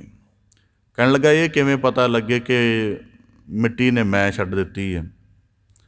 ਕਹਿੰਦਾ ਤੂੰ ਇਹਦੇ ਉੱਪਰ ਲੇਟ ਜਾ ਜ਼ਮੀਨ ਦੇ ਉੱਪਰ, ਕੋਈ ਇਤਰਾਜ਼ ਨਹੀਂ ਕਰੇਗੀ। ਤੂੰ ਇਹਦੇ 'ਤੇ ਫੁੱਲਵਾੜੀ ਲਾ ਦੇ, ਇਹਦਾ ਤਾਂ ਵੀ ਕੋਈ ਉੱਤਰ ਨਹੀਂ। ਤੂੰ ਇਹਦੇ ਉੱਪਰ ਗੰਦਗੀ ਸੁੱਟ ਦੇ ਤਾਂ ਵੀ ਇਹਦਾ ਕੋਈ ਉੱਤਰ ਨਹੀਂ। ਇਹ ਕਿਸੇ ਵੀ ਤਰੀਕੇ ਨਾਲ ਆਪਣੇ ਆਪ ਨੂੰ ਨਹੀਂ ਜਤਾਉਂਦੀ। ਇਹ ਇੱਕੋ ਰੂਪ ਰਹਿੰਦੀ ਹੈ ਅਤੇ ਇੱਕੋ ਰੂਪ ਰਹਿੰਦਿਆਂ ਹੋਇਆਂ ਵੀ ਇਹਦਾ ਤਾਣ ਘਟਦਾ ਨਹੀਂ। ਮਤਲਬ ਮੁਰਦਾ ਸੁੱਟ ਲਓ, ਉਹਨੂੰ ਵੀ ਆਪਣਾ ਰੂਪ ਸਮਝ ਕੇ ਜਜ਼ਬ ਕਰ ਲੈਂਦੀ ਹੈ। ਜੇ ਇੱਕ ਬੀਜ ਬੋ ਦਿਓ ਉਹਨੂੰ 10 ਗੁਣਾ ਕਰ ਦਿੰਦੀ ਹੈ। ਇਸੇ ਤਰ੍ਹਾਂ ਇਹ ਖਾਕ ਹੈ ਜਿਹੜੀ ਬਾਅਦ ਕਬਰ ਦੇ ਹੋਣ 'ਤੇ ਮਨੁੱਖ ਦੇ ਉੱਪਰ ਆ ਜਾਂਦੀ ਹੈ। ਇਸ ਕਰਕੇ ਇਹ ਨਤਾਣੀ ਹੁੰਦਿਆਂ ਹੋਇਆਂ ਵੀ ਤਾਣ ਰੱਖਦੀ। ਇਹਦਾ ਮਤਲਬ ਜਿਹੜੇ ਮੈਂ ਛੱਡ ਕੇ ਤੂੰ ਦਾ ਰੂਪ ਹੋ ਜਾਂਦੇ ਨੇ, ਇਹਦਾ ਮਤਲਬ ਇਹ ਨਹੀਂ ਉਹ ਕਮਜ਼ੋਰ ਹੋ ਜਾਂਦੇ ਨੇ। ਇਹਦਾ ਮਤਲਬ ਹੈ ਕਿ ਪਹਿਲਾਂ ਮੈਂ ਦਾ ਬਲ ਕਰਕੇ ਸਾਡੀ ਕੋਈ ਜਿਹੜੀ ਸ਼ਕਤੀ ਹੈ ਛੋਟੀ ਹੁੰਦੀ, ਕਿਉਂਕਿ ਅਸੀਂ ਇਕੱਲੇ ਹੁੰਦੇ ਹਾਂ। ਜਦੋਂ ਤੂੰ ਦਾ ਪ੍ਰਯੋਗ ਹੁੰਦਾ ਹੈ ਅਤੇ ਪਰਮੇਸ਼ਰ ਨੂੰ ਅਸੀਂ ਉਹਦਾ ਅਰਪਣ ਕਰ ਦਿੰਦੇ ਹਾਂ ਅਤੇ ਉਹ ਤੂੰ ਦਾ ਰੂਪ ਹੋਣ ਕਰਕੇ ਸਾਡੇ ਸਗਲ ਰੂਪ ਦੀ ਮਦਦ ਕਰਦਾ। ਇਸ ਕਰਕੇ ਅਸੀਂ ਬਾਣੀ ਵਿੱਚ ਬਹੁਤ ਵਾਰੀ ਆਖਦੇ ਮਾਲਕ ਤੂੰ ਹੀ ਹੈ। ਉਹਦਾ ਕਾਰਨ ਕੀ ਹੈ ਕਿ ਜਦੋਂ ਸਾਡੀ ਮੈਂ ਦਾ ਸ਼ੈਲ ਛੋਟਾ ਹੋ ਜਾਂਦਾ, ਪ੍ਰਭੂ ਦੀ ਮਿਹਰ ਦਾ ਰੂਪ ਵਿਸਰ ਜਾਂਦਾ। ਇਸ ਕਰਕੇ ਭਗਤ ਕਬੀਰ ਸਾਹਿਬ ਜੀ ਕਹਿੰਦੇ ਤੂੰ ਕਰਤਾ ਤੂੰ ਹੂਆ। ਇਸ ਕਰਕੇ ਔਰ ਇਸ ਜੀਵਨ ਦੇ ਵਿੱਚ ਸਕੂਨ ਹੈ। ਸਕੂਨ ਦਾ ਭਾਵ ਕੀ ਹੈ ਕਿ ਮੇਰਾ ਹੋਣ ਦੇ ਨਾਲ ਮਨੁੱਖ ਆਪਣੇ ਖਤਰਿਆਂ ਨੂੰ ਜਨਮ ਦਿੰਦਾ ਹੈ। ਉਦਾਹਰਨ ਦੇ ਤੌਰ 'ਤੇ ਅਸੀਂ ਆਪਣੇ ਘਰ ਨੂੰ ਆਪਣਾ ਜਾਣਿਆ, ਮੇਰਾ ਜਾਣਿਆ, ਉਹਦੀ ਚਿੰਤਾ ਸਾਡੇ ਅੰਦਰ ਹੈ। ਜਿੰਨੇ ਕੁਝ ਨੂੰ ਵੀ ਮੇਰਾ ਜਾਂ ਮੈਂ ਜਾਣਿਆ ਹੋਇਆ, ਉਹਦੀ ਚਿੰਤਾ, ਉਹਦੇ ਘਟਣ ਵਧਣ ਦਾ, ਉਹਦੇ ਨੁਕਸਾਨ ਹੋਣ ਦਾ ਡਰ ਸਾਡੇ ਆਪਣੇ ਆਪ ਹੀ ਚੱਲ ਰਿਹਾ ਹੈ। ਤਾਂ ਭਗਤ ਕਬੀਰ ਸਾਹਿਬ ਜੀ ਕਹਿੰਦੇ ਤੂੰ ਕਰਤਾ ਦਾ ਭਾਵ ਇਹ ਹੈ ਕਿ ਜਦੋਂ ਤੂੰ ਤੋਂ ਪੈਦਾ ਹੋਣ ਵਾਲੀ ਸਾਰੀ ਰਚਨਾ, ਫਿਰ ਉਹਨੂੰ ਉਹਦੇ ਹੀ ਰੂਪ 'ਚ ਸਮਝਣਾ।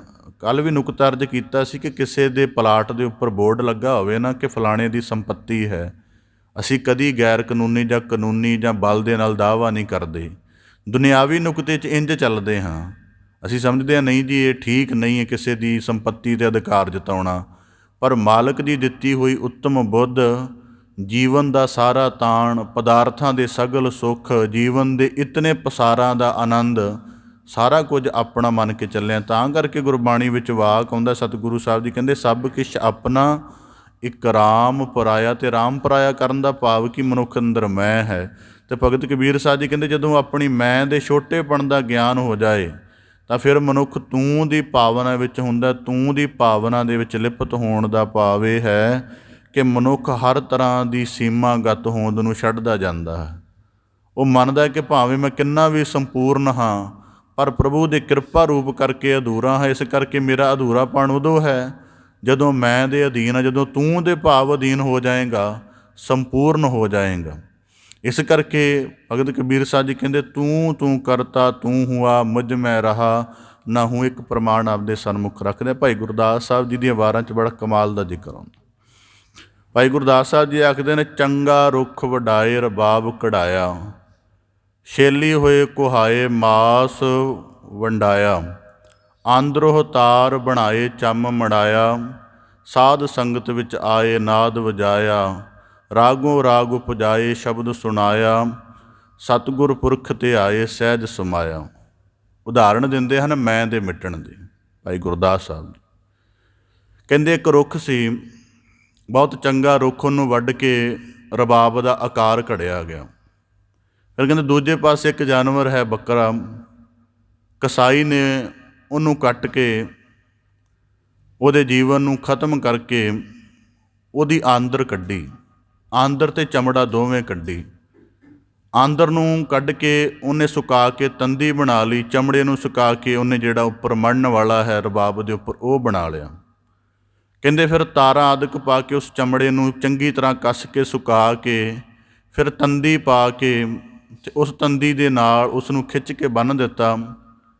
ਫਿਰ ਗਾਜ ਆਦਿਕ ਲੈ ਕੇ ਜਦੋਂ ਉਹਨੂੰ ਸਾਜ਼ ਨੂੰ ਸੰਗਤ ਵਿੱਚ ਲਿਆਂਦਾ, ਵਜਾਇਆ, ਅਤੇ ਜਦੋਂ ਕਹਿੰਦੇ ਗਾਜ ਉਸ ਸਾਜ਼ ਦੇ ਉੱਪਰ ਚੱਲਿਆ ਤਾਂ ਤੂੰ ਦਾ ਭਾਵ ਪੈਦਾ ਹੋਇਆ। ਅਤੇ ਕਹਿੰਦੇ ਇੰਝ ਹੀ ਭਗਤ ਗੁਰੂ ਭਾਈ ਗੁਰਦਾਸ ਸਾਹਿਬ ਜੀ ਕਹਿੰਦੇ ਕਿ ਸਤਿਗੁਰ ਪੁਰਖ ਤੇ ਆਏ ਸਹਿਜ ਸਮਾਇਆ।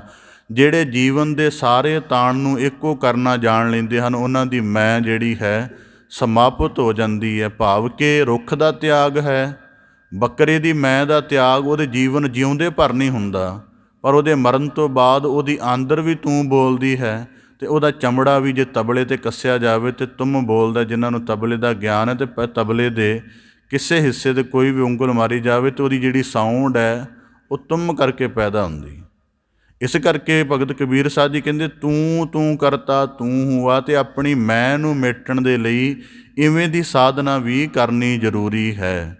ਇਸ ਕਰਕੇ ਹੁਣ ਇਸ ਗੱਲ ਦਾ ਪ੍ਰਮਾਣਿਕ ਅਧਿਆਤਮਿਕ ਭੇਦ ਆਪਦੇ ਸਨਮੁਖ ਰੱਖਦਿਆਂ, ਰੁੱਖ ਦੇ ਅੰਦਰ ਤਾਣ ਹੈ, ਉਹਦੇ ਤਣੇ ਦਾ ਤਾਣ ਹੈ, ਪਰ ਉਹਦੇ ਤਣੇ ਦਾ ਤਾਣ ਜਿਹੜਾ ਹੈ ਉਹ ਸੰਗੀਤ ਨਹੀਂ ਭਰ ਸਕਦਾ। ਮਤਲਬ ਰੁੱਖ ਦੇ ਤਣੇ ਦੇ ਨਾਲ ਕੋਈ ਗੱਜ ਫੇਰੇ, ਗੱਜ ਦਾ ਮਤਲਬ ਤਿੜਤੰਤੀ ਸਾਜ਼ ਦੇ ਨਾਲ ਇੱਕ ਜਿਹੜਾ ਸੋਟੀ ਟਾਈਪ ਲੱਕੜ ਟਾਈਪ ਫੇਰਦੇ ਨੂੰ ਗੱਜ ਕਹਿੰਦੇ ਨੇ, ਕੋਈ ਰੁੱਖ ਦੇ ਨਾਲ ਉਂਝ ਫੇਰੇ ਨਹੀਂ ਪੈਦਾ ਹੁੰਦਾ। ਕੋਈ ਬੱਕਰੇ ਦੇ ਪਿੱਠ ਦੇ ਨਾਲ ਗੱਜ ਫੇਰੇ, ਸੰਗੀਤ ਨਹੀਂ ਪੈਦਾ ਹੁੰਦਾ। ਬੱਕਰੇ ਦਾ ਮਰਨਾ, ਉਹਦੀ ਆਂਦਰ ਖਿੱਚੀ ਜਾਣੀ ਅਤੇ ਉਹਦਾ ਮਾਸ ਖਿੱਚਿਆ ਜਾਣਾ, ਉੱਧਰੋਂ ਰੁੱਖ ਦਾ ਆਪਣੇ ਰੂਪ ਨੂੰ ਤਿਆਗ ਕੇ ਰਬਾਬ ਦੀ ਘਾੜਤ ਵਾਲਾ ਬਣ ਜਾਣਾ, ਫਿਰ ਸੰਗੀਤ ਪੈਦਾ ਕਰਦਾ ਹੈ। ਇੰਝ ਹੀ ਜਦੋਂ ਮਨੁੱਖ ਦੀ ਆਪਣੇ ਜੀਵਨ ਦੇ ਅੰਦਰ ਵੱਡੇ ਸ਼੍ਰੇਸ਼ਟ ਹੋਣ ਦਾ ਤਾਣ ਮੁੱਕ ਜਾਂਦਾ ਹੈ, ਜਦੋਂ ਉਹਦੇ ਅੰਦਰ ਬੱਕਰੇ ਵਾਂਗ ਅਗਿਆਨ ਮੁੱਕ ਜਾਂਦਾ ਹੈ ਜਾਂ ਆਪਣੀ ਮੈਂ ਨੂੰ ਮੇਟਣ ਦੇ ਲਈ ਤਿਆਗ ਕਰਨਾ ਆ ਜਾਂਦਾ ਹੈ, ਉਦੋਂ ਬੰਦਾ ਤੂੰ ਦਾ ਰੂਪ ਹੁੰਦਾ। ਅਤੇ ਭਗਤ ਕਬੀਰ ਸਾਹਿਬ ਜੀ ਕਹਿੰਦੇ ਜਦੋਂ ਇੰਝ ਤੂੰ ਦਾ ਰੂਪ ਹੋਵੇ ਅਤੇ ਫਿਰ ਜੀਵਨ ਕੋਈ ਸ੍ਰਿਸ਼ਟੀ ਦੇ ਲਈ ਸਾਜ਼ਗਾਰ ਬਣਦਾ ਅਤੇ ਨਹੀਂ ਬਣਦਾ। ਜਿਹੜਾ ਮੈਂ ਵਾਲਾ ਜੀਵਨ ਉਹ ਧਰਤੀ ਦੇ ਲਈ ਕਦੀ ਵਰਦਾਨ ਸਾਬਤ ਨਹੀਂ ਹੋ ਸਕਦਾ। ਕਹਿੰਦੇ ਇਸ ਕਰਕੇ ਰੁੱਖ ਦਾ ਅਤੇ ਬੱਕਰੇ ਦਾ ਤਿਆਗ ਚੰਗਾ ਹੈ, ਜਿਹੜਾ ਧਰਤੀ ਨੂੰ ਸੰਗੀਤ ਦੀ ਪਾਹ ਲਾ ਦਿੰਦਾ ਹੈ, ਅਤੇ ਮਨੁੱਖ ਆਪਣੀ ਮੈਂ ਦਾ ਕਿਸੇ ਪੱਖ ਤੋਂ ਵੀ ਤਿਆਗ ਕਰਨਾ ਹੋਵੇ ਅਤੇ ਹਜ਼ਾਰਾਂ ਵਾਰੀ ਸੋਚਦਾ। ਇਸ ਕਰਕੇ ਭਗਤ ਕਬੀਰ ਸਾਹਿਬ ਜੀ ਕਹਿੰਦੇ ਤੂੰ ਕਰਤਾ ਤੂੰ ਹੁਆ। ਤੂੰ ਕਰਤਾ ਦਾ ਭਾਵ ਹੈ, ਹੁਣ ਇਹਨੂੰ ਸਾਧਨਾ ਪੱਖ ਤੋਂ ਸਮਝ ਲਈ ਕਿ ਤੂੰ ਕਰਨਾ ਕੀ ਹੁੰਦਾ। ਮਤਲਬ ਜੀਵਨ ਦੇ ਵਿੱਚ ਕੋਈ ਵੀ ਤਾਣ ਕਰ ਰਹੇ ਹਾਂ, ਕੋਈ ਵੀ ਕਰਮ ਕਰ ਰਹੇ ਹਾਂ। ਅਸੀਂ ਕਥਾ ਦੇ ਆਰੰਭ 'ਚ ਨਾ ਇੱਕ ਵਾਕ ਪੜ੍ਹਦੇ ਹਾਂ, ਜੋ ਬੁਲਾਵੋ ਤਿਉ ਨਾਨਕ ਦਾਸ ਬੋਲੇ।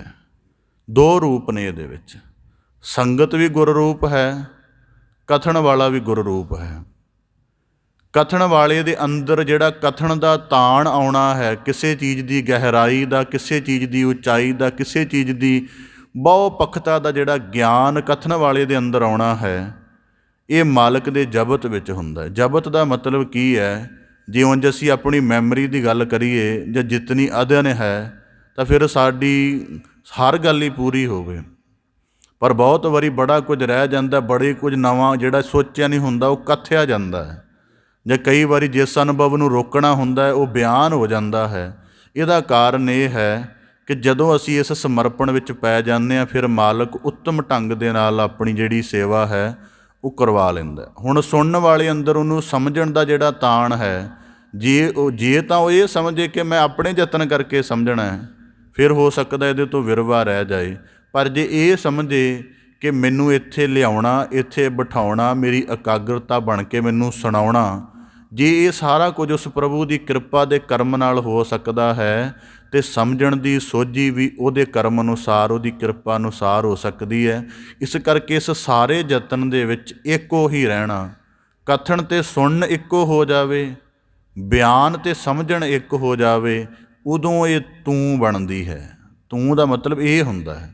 ਇਸ ਕਰਕੇ ਭਗਤ ਹੁਣ ਆਪਦੇ ਸਨਮੁਖ ਅਨੁਭਵ ਰੱਖਾ, ਜੇ ਹੁਣ ਕਥਾ ਦੇ ਦੌਰਾਨ 50 ਮਿੰਟ ਜਾਂ ਵਧੇਕ ਸਮਾਂ ਬੋਲਦੇ ਹਾਂ, ਪਰ ਕਥਾ ਤੋਂ ਐਨ 1.5-2 ਮਿੰਟ ਪਹਿਲਾਂ ਕੁਝ ਵੀ ਖਿਆਲ ਨਹੀਂ ਹੁੰਦਾ, ਭਾਵੇਂ ਕਿੰਨਾ ਉਹਦੇ ਬਾਰੇ ਪੜ੍ਹਿਆ ਹੁੰਦਾ, ਸਭ ਕੁਝ ਬੁੱਧੀ ਦੇ ਵਿੱਚੋਂ ਚਲਿਆ ਜਾਂਦਾ।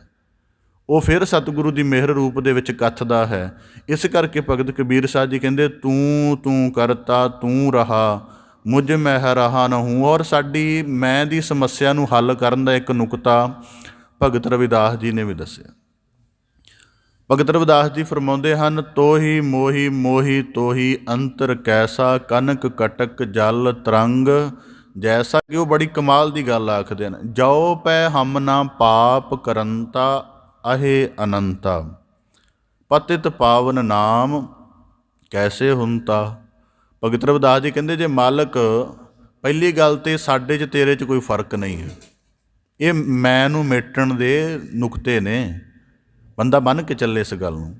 ਕਹਿੰਦੇ ਪਹਿਲੀ ਗੱਲ, ਸਾਡੇ ਤੇਰੇ 'ਚ ਫਰਕ ਨਹੀਂ। ਜੇ ਫਰਕ ਹੈ ਤਾਂ ਉਹ ਇੰਨਾ ਕਿ ਤੂੰ ਸੋਨਾ ਹੈ ਅਤੇ ਅਸੀਂ ਸੋਨੇ ਤੋਂ ਬਣੇ ਹੋਏ ਗਹਿਣਿਆਂ ਵਾਂਗ ਹਾਂ। ਸਾਡਾ ਇੱਕ ਵੱਖਰਾ ਨਾਮ ਰੱਖ ਦਿੱਤਾ ਹੈ, ਮਾਟੀ ਕੇ ਹਮ ਪੁੱਤਰੇ ਮਾਨਸ ਰਾਖਿਓ ਨਾਉ, ਪਰ ਅਸਲ ਦੇ ਵਿੱਚ ਅਸੀਂ ਆਤਮ ਜੋਤ ਤੋਂ ਪੈਦਾ ਹੋਏ ਹਾਂ। ਇਸ ਤਰ੍ਹਾਂ ਭਗਤ ਕਬੀਰ ਸਾਹਿਬ ਜੀ ਕਹਿੰਦੇ, ਜਿਵੇਂ ਗਹਿਣੇ ਦਾ ਨਾਮ ਵੱਖਰਾ ਦਿੱਤਾ, ਇਵੇਂ ਸਾਡਾ ਧਰ ਦਿੱਤਾ ਹੈ। ਪਰ ਅੱਗੇ ਜਾ ਕੇ ਆਖਦੇ ਹਨ, ਜਾਓ ਪੈ ਹਮ ਨਾ ਪਾਪ ਕਰਨ। ਤਾਂ ਕਹਿੰਦੇ ਭਗਤ ਕਬੀਰ ਸਾਹਿਬ ਜੀ ਭਗਤ ਰਵਿਦਾਸ ਜੀ ਕਿੰਨੇ ਪਿਆਰ ਵਿੱਚ ਆ ਕੇ ਆਖਦੇ ਹਨ ਕਿ ਜੇ ਮਾਲਕ ਤੈਨੂੰ ਕਿਹਾ ਜਾਂਦਾ ਕਿ ਤੂੰ ਪਾਪੀਆਂ ਨੂੰ ਮੁਕਤ ਕਰਨ ਵਾਲਾ ਹੈ, ਪਤਿਤ ਪਾਵਨ ਹੈ। ਪਰ ਕਹਿੰਦੇ ਜੇ ਅਸੀਂ ਪਾਪ ਨਾ ਕਰੀਏ ਜਾਂ ਸਾਡੇ ਕੋਲੋਂ ਪਾਪ ਹੋਵੇ ਨਾ ਅਤੇ ਤੈਨੂੰ ਪਾਪ ਮਾਫ ਨਾ ਕਰਨਾ ਪਵੇ, ਪਾਪ ਦੀ ਮੈਲ ਨਾ ਧੋਣੀ ਪਵੇ, ਅਤੇ ਫਿਰ ਤੈਨੂੰ ਪਤਿਤ ਪਾਵਨ ਕੌਣ ਕਹੇ। ਇਹ ਬੜੇ ਉੱਚੇ ਕਿਸਮ ਦੀ ਤੂੰ ਹੈ ਕਿ ਉਹਦੀ ਤੂੰ ਦੇ ਆਪਣੀ ਮੈਂ ਵੀ ਰੱਖਣੀ, ਪਰ ਆਪਣੀ ਮੈਂ ਦੇ ਵਿੱਚ ਤੂੰ ਨੂੰ ਲਿਪਤ ਕਰ ਦੇਣਾ, ਤੂੰ ਦੇ ਵਿੱਚ ਰੱਖਣਾ ਕਿ ਤੂੰ ਹੈ। ਅਤੇ ਤੇਰੇ ਕਰਕੇ ਜੇ ਸਾਡੀ ਮੈਂ ਪੈਦਾ ਹੋ ਜਾਵੇ ਤਾਂ ਉਹ ਮੈਂ ਤੇਰੇ 'ਤੇ ਹੀ ਆਸ਼ਰਿਤ ਹੈ। ਜਿਵੇਂ ਬੱਚਾ ਗੱਲੀ ਬਾਤੀ ਮਾਂ ਪਿਓ ਨੂੰ ਜਿੰਨਾ ਮਰਜ਼ੀ ਰੱਦ ਕਰੇ, ਉਹ ਜਿੰਨਾ ਮਰਜ਼ੀ ਛੋਟਾ ਗਿਣਾਵੇ, ਪਰ ਇਸ ਗੱਲ ਤੋਂ ਥੋੜ੍ਹਾ ਮੁਨਕਰ ਹੋ ਸਕਦਾ ਕਿ ਮੇਰਾ ਜੀਵਨ ਇਹਨਾਂ ਦੇ ਸੰਬੰਧ ਤੋਂ ਨਹੀਂ ਪੈਦਾ ਹੋਇਆ। ਉਂਝ ਠੀਕ ਹੈ, ਉਹਨਾਂ ਨੂੰ ਬੜੇ ਪੱਖਾਂ ਤੋਂ ਰਿਜੈਕਟ ਕਰ ਦੇਵੇ, ਪਰ ਇਸ ਗੱਲ ਤੋਂ ਤਾਂ ਮੁਨਕਰ ਹੋ ਹੀ ਨਹੀਂ ਸਕਦਾ।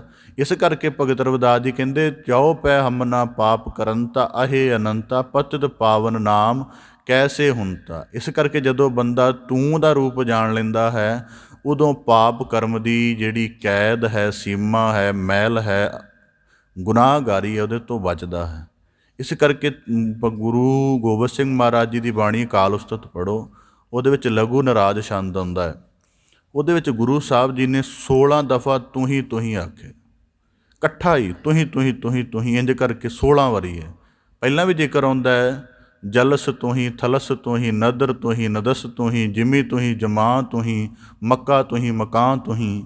ਇਹ ਜ਼ਿਕਰ ਹੈ ਗੁਰੂ ਸਾਹਿਬ ਜੀ ਨੇ। ਅਤੇ ਹੁਣ ਇਹ ਤੂੰ ਗੁਰੂ ਸਾਹਿਬ ਜੀ ਦੇ ਤੂੰ ਹੀ ਕਹਿਣ ਦਾ ਭਾਵ ਕੀ ਹੈ ਕਿ ਜਦੋਂ ਮਨੁੱਖ ਚੀਜ਼ਾਂ ਨੂੰ ਇੱਕੋ ਰੂਪ 'ਚ ਦੇਖਦਾ ਹੈ, ਇੱਕੋ ਰੂਪ ਉਹਨਾਂ ਦਾ ਅੰਦਰਲਾ ਹੈ, ਬਾਹਰਾ ਕਦੀ ਇੱਕੋ ਰੂਪ ਨਹੀਂ ਹੋਇਆ। ਜਿੰਨੇ ਮਨੁੱਖ ਬੈਠੇ ਨੇ ਸਾਰਿਆਂ ਦਾ ਰੂਪ ਰੰਗ ਵੱਖਰਾ ਹੈ, ਪਰ ਜਦੋਂ ਮਨੁੱਖ ਇੱਕੋ ਰੂਪ ਨੂੰ ਦੇਖਦਾ ਹੈ ਤਾਂ ਫਿਰ ਮਨੁੱਖ ਦੇ ਜੀਵਨ ਦੀ ਸੁਰਤ ਦੀ ਇਕਾਗਰਤਾ ਬਣਦੀ ਹੈ। ਤਾਂ ਭਗਤ ਕਬੀਰ ਸਾਹਿਬ ਜੀ ਅੱਗੇ ਆਖਦੇ ਨੇ, ਜਬ ਆਪਾ ਪਰ ਕਾ ਮਿਟ ਗਿਆ ਜਤ ਦੇਖੋ ਤਤ ਤੂੰ।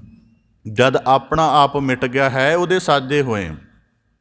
ਇਸ ਕਰਕੇ ਸੂਫੀ ਫਕੀਰ ਇੱਕ ਉਦਾਹਰਣ ਵੀ ਦਿੰਦੇ ਹਨ ਕਿ ਦੋ ਚੀਜ਼ਾਂ ਸਮਝਣ ਵਾਲੀਆਂ ਨੇ।